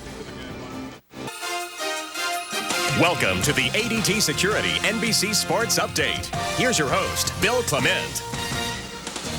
Doc, JD, Pierre, thank you very much. The Mighty Ducks of Anaheim looking mighty again today, knocking off Colorado in Game 2 of their series 3-0. Ilya Bryzgalov now, he has played in playoff competition 3 hours, 49 minutes, 42 seconds without allowing a goal against. It's a good day's work, right? That's pretty good. Man, it's only a half day's work in real time. It's an unbelievable number right there. And he had 3 goals to work with today, and we'll show you the highlights and the goal scoring that Anaheim put up on the board for Ilya Bryzgalov to work with. Well, on the power play, good board work. The puck goes out to Scott Niedermayer, and Ryan Getzlaf with a high tip with traffic with Rob Niedermayer in front of the net. But Getzlaf has his stick on the ice. Theodore has no chance. Again, traffic to the net. Puck will move back to the point. Ruslan Saleh throws it. Again, Dustin Penner in front of Jose Theodore. 2-0, Mighty Ducks. Well, Theodore can't be faulted on any of the goals today. But again, more traffic to the front of the net, Eddie. But effort on a one-on-one battle. Joffrey Lupul beats Patrice Brisebois to the front of the net. It's 3-0 after 2. Colorado had but 10 shots on goal through 2 periods. Well, I was the guy that said that Anaheim wouldn't sneak up on Colorado today because they looked bigger, stronger, younger, faster in Game 1. I said they won't be able to sneak up on Colorado again. I'm not necessarily sure that they did sneak up on them, but they still looked bigger, stronger, younger, faster to me. Yeah, I think if you really go back, and I know early in this game, as far as in my opinion, is that the Avalanche weren't getting the shots that they wanted, but they were playing in the Mighty Ducks zone a lot more than they did in Game 1.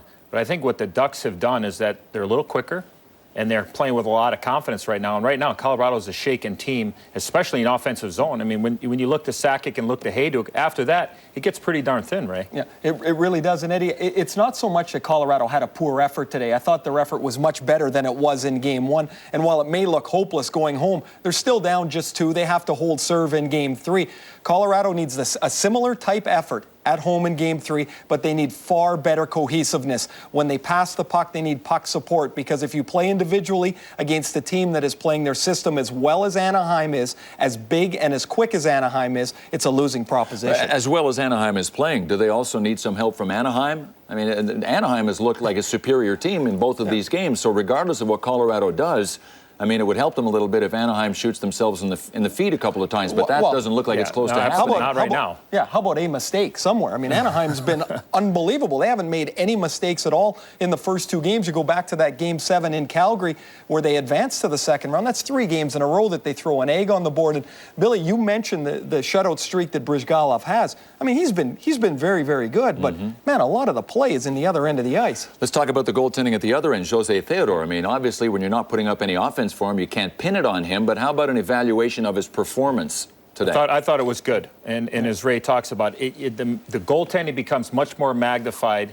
in the playoffs. That's a given. But also what ends up happening when you're having a tough time scoring goals and you've played the first 2 games of the playoff series and you haven't scored any goals, it puts even more pressure on the goaltender because every mistake is magnified. And we saw in that last goal, as Ray mentioned, when Brisebois got beat off the boards, those type of things can't happen. I didn't think Theodore was a problem at all this afternoon. You know, Eddie, and if you look at the way Colorado got themselves through that first-round series against Dallas, I thought Theodore was a little shakier at times in that first-round series than he was today. Today was as rock solid as I've seen Theodore play since he's come to the Avalanche. There was not much he was going to do on any of the 3 goals. And if you keep throwing an egg at the other end, it doesn't matter how he plays. I'm wondering if Joel Quenneville and his troops shouldn't spend some time working on their power play, just to sort of working on ways to solve Anaheim's penalty killing, because Anaheim has killed every penalty in the first 2 games. They've now killed 23 straight going back to their series against the Calgary Flames. Well, I think what will happen is, in knowing Joel Quenneville, is that it's going to be an old-fashioned meat and potatoes. And yes, Ray, it always has something to do with food. Got to be food with you, Get Eddie. the puck in net, get people to the front, just make the simple plays. You have guys like Sakic, you have Blake there. Just set it up, put it on a tee for Blake, and let him shoot the puck. And I think that's what they have to get back to. And they tried it, but you know what? Mighty Ducks did a good job of pushing down, putting pressure. I mean, those are signs of pressure when you're a penalty-killing team. Rebounds, dump-ins, pucks loose, all those types of things. That's what I think that the Colorado Avalanche have to try. And Eddie, one more adjustment. Both Pierre and JD talked about exclusively in the game that they were playing a left wing lock, the Ducks being, which means they have 2 defensemen back in the middle of the ice, a forward back on their own defensive left wing. The Avs are going to have to attack that forward. Most of us played forward because we can't skate backwards, and we're not very comfortable doing it. So make the guy skate back that's not comfortable skating backwards, play defense. So what's going to end up happening is that Colorado, if the Mighty Ducks of Anaheim do try to play that style, is almost change sides with the puck. Go from one side of the rink, which would be the left side of the Avalanche's side, and then put the puck over to the right side, is where the Mighty Ducks are really holding that left winger. You got to get the puck there. The Detroit Red Wings proved that if you execute it properly, the left wing lock is darn hard to beat. And we want to look at the playoff picture overall in the NHL. These are the 4 series that remain. Colorado and Anaheim, you just saw them finish their game. Edmonton and San Jose, there's the intriguing one because we don't know much about it just yet. Buffalo, Ottawa, New Jersey, Carolina have already completed game 1 of their series. But Edmonton and San Jose go at it tonight. We get to see the mighty Davids who slayed the Goliaths, the Edmonton Oilers. And this is what they did to the Detroit Red Wings in their game 6. Well, when you talk about an improbable story, who would think you would score 4 goals on the Detroit Red Wings in one period?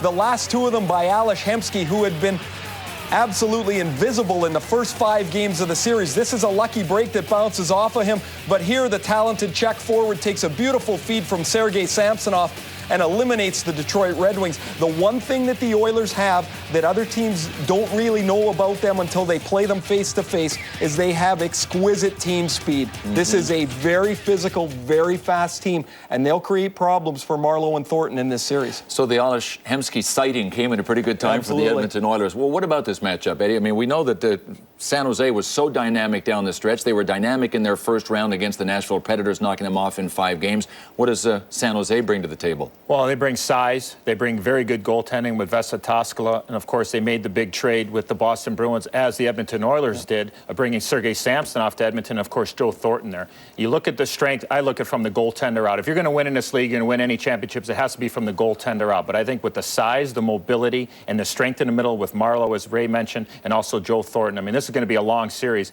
The interesting thing to me, as we mentioned after the second period, is that Edmonton kind of played a sat-back system in the Detroit series. I think they can go toe-to-toe, and you make sure you get your rest watching this because your eyes are going to be going back and forth. You think they might change then against I San think Jose? they'll go back to their strengths, as Ray mentioned. Yeah, they're a team that can be comfortable playing a speed game, and we saw against Detroit that they're comfortable playing a game where they have to contain a little more. The one thing they have that San Jose does not have, big number 44, Chris Pronger, is going to have to be a house again. And that's a big matchup. And I think the adaptability of the Edmonton Oilers was something that you can't teach. To be able to play 2 different type of systems in a series, they can certainly go back and forth, but it's Craig McTavish's call. Yeah, Chris Pronger might have to split himself in half to match up against both Marleau That's and 22, Joe right? Thornton. Yeah, you bet. And we want to remind everybody that the Stanley Cup playoffs presented by Sprint return next Saturday at 3 p.m. Eastern with the conference semifinals, Game 4 between the Devils and the Hurricanes.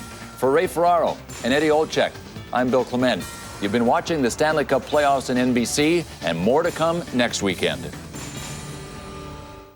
An amazing finish at Churchill Downs. There's all Barbaro in a sublime performance. He runs away from them all, and he has saved something left for the Preakness. Barbaro wins by 7. Now, undefeated Barbaro takes his next strides towards capturing the Triple Crown. The Preakness presented by Vonage, Saturday, May 20th, NBC. Monday, Kelsey Grammer is the angel. Teammates. Tonight, it could be the closing chapter of another championship story, as when Messier held the cup that signified the end of a hockey curse, as when Bourque raised it high, shining justice at the twilight of a noble career. Carolina, too, has those who have earned the right to play for this kind of night, the veterans like Wesley and Waite and the burly Brind'Amour. Players as yet without hockey's ultimate prize. And if this is to be the closing chapter of another championship story, no one will fail to note the contributions of the rookie goalie, Cam Ward, who by fortune and by talent could be savoring the blazing memory of a lifetime at the age of 22. For the Oilers, there is no choice but to play with furious desperation, the kind of game Ryan Smith has shown he indeed knows how to play. With an Edmonton victory tonight, Smith's Oilers can take the final back to a frenzied Prairie Arena. Outcome still unsettled, which is why Carolina too is likely to summon a desperate fury of their own. Because tonight, for the first time ever, the Hurricanes could hold it high and proud. Tonight, when it is over, they could be circling home ice in glory with their names forever emblazoned on Lord Stanley's Cup.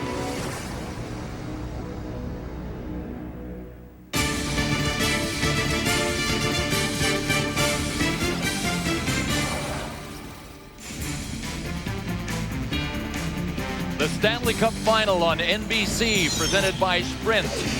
This is game 1,311 of the NHL season, and with Carolina leading the Edmonton Oilers 3-1 in the Stanley Cup Final, it is the first game with the potential of seeing the Stanley Cup presented. And hi, everybody. Welcome to Raleigh, North Carolina, in Game 5 of the Stanley Cup Final. Bill Clement, Ray Ferraro, Eddie Olczyk. Gentlemen, let's talk about managing emotions. Obviously, the Edmonton Oilers down 3-1. You've got to feel their emotions will be driven by desperation. But for the Carolina Hurricanes, emotion management, Eddie, might even be more difficult than it is for Edmonton. Well, I think you're exactly right, but I believe that emotion needs to be controlled, and that's what Peter Laviolette is talking to his team about. And when you talk about controlled emotion, it has to come from your leaders, and that's Rod Brind'Amour, who has been Mr. Everything for Carolina. And Ray, the message will be clear from the captain to his team. Know exactly where we were, where we are, and where we're going, and that's try to get one more win to win the Stanley Cup. Yeah, and from one of the oldest players in Rod Brind'Amour, who's 35, to one of their youngest players in Cam Ward, who's just 22 years old. They have both very similar personalities. They are both very calm and focused individuals. They are leaders in their own way. These two very important players for the Carolina Hurricanes will be at the forefront. I saw Cam Ward this morning. He looked very relaxed, Billy. He looked calm. He's ready to go. And guys, one can only imagine the emotions that are pulsing through the veins of a player such as Glenn Wesley. He's 37 years old. His fourth trip to the Stanley Cup Final. He has not won a Stanley Cup yet. Moments ago, he spoke with Pierre Maguire. Glenn, you've been at this a long time. Your fourth kick at trying to win Lord Stanley. What have you done differently to prepare for the fourth time? Well, I think the biggest thing is try not to think about it too much, throughout the whole day. And really yesterday, there's bits and pieces that you certainly want to think about and dream about. But the bottom line is we got to go out there and play the game. And we got to probably have the best game of our series and best game of our lives tonight. Thanks a lot. Best of luck winning this game. Appreciate it. Thanks, Pierre.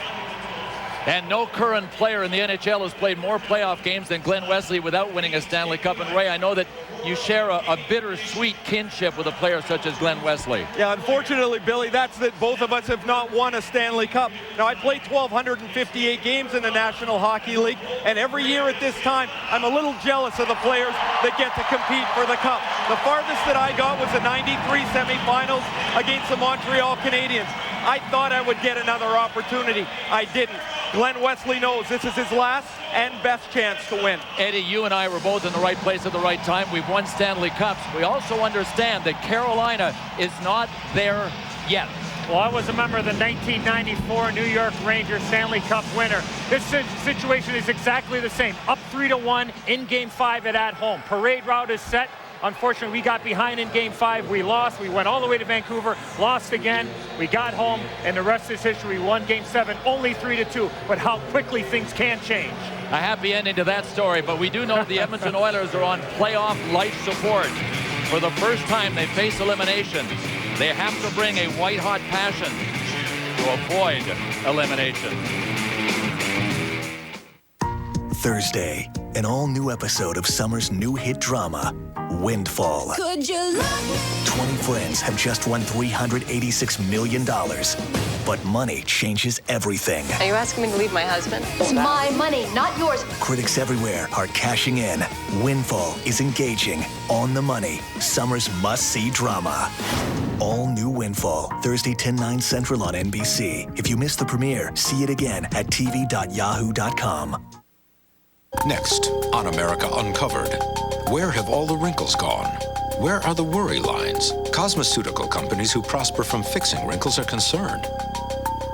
And they're blaming Swedish automaker Volvo. They say that Volvo's focus on making the world's safest cars is making worry lines a thing of the past. Volvo's invitation to visit your local retailer for the current model year-end sales event with attractive lease offers can only make things worse. Officials at Volvo had no comment. 1 billion degrees. It's like one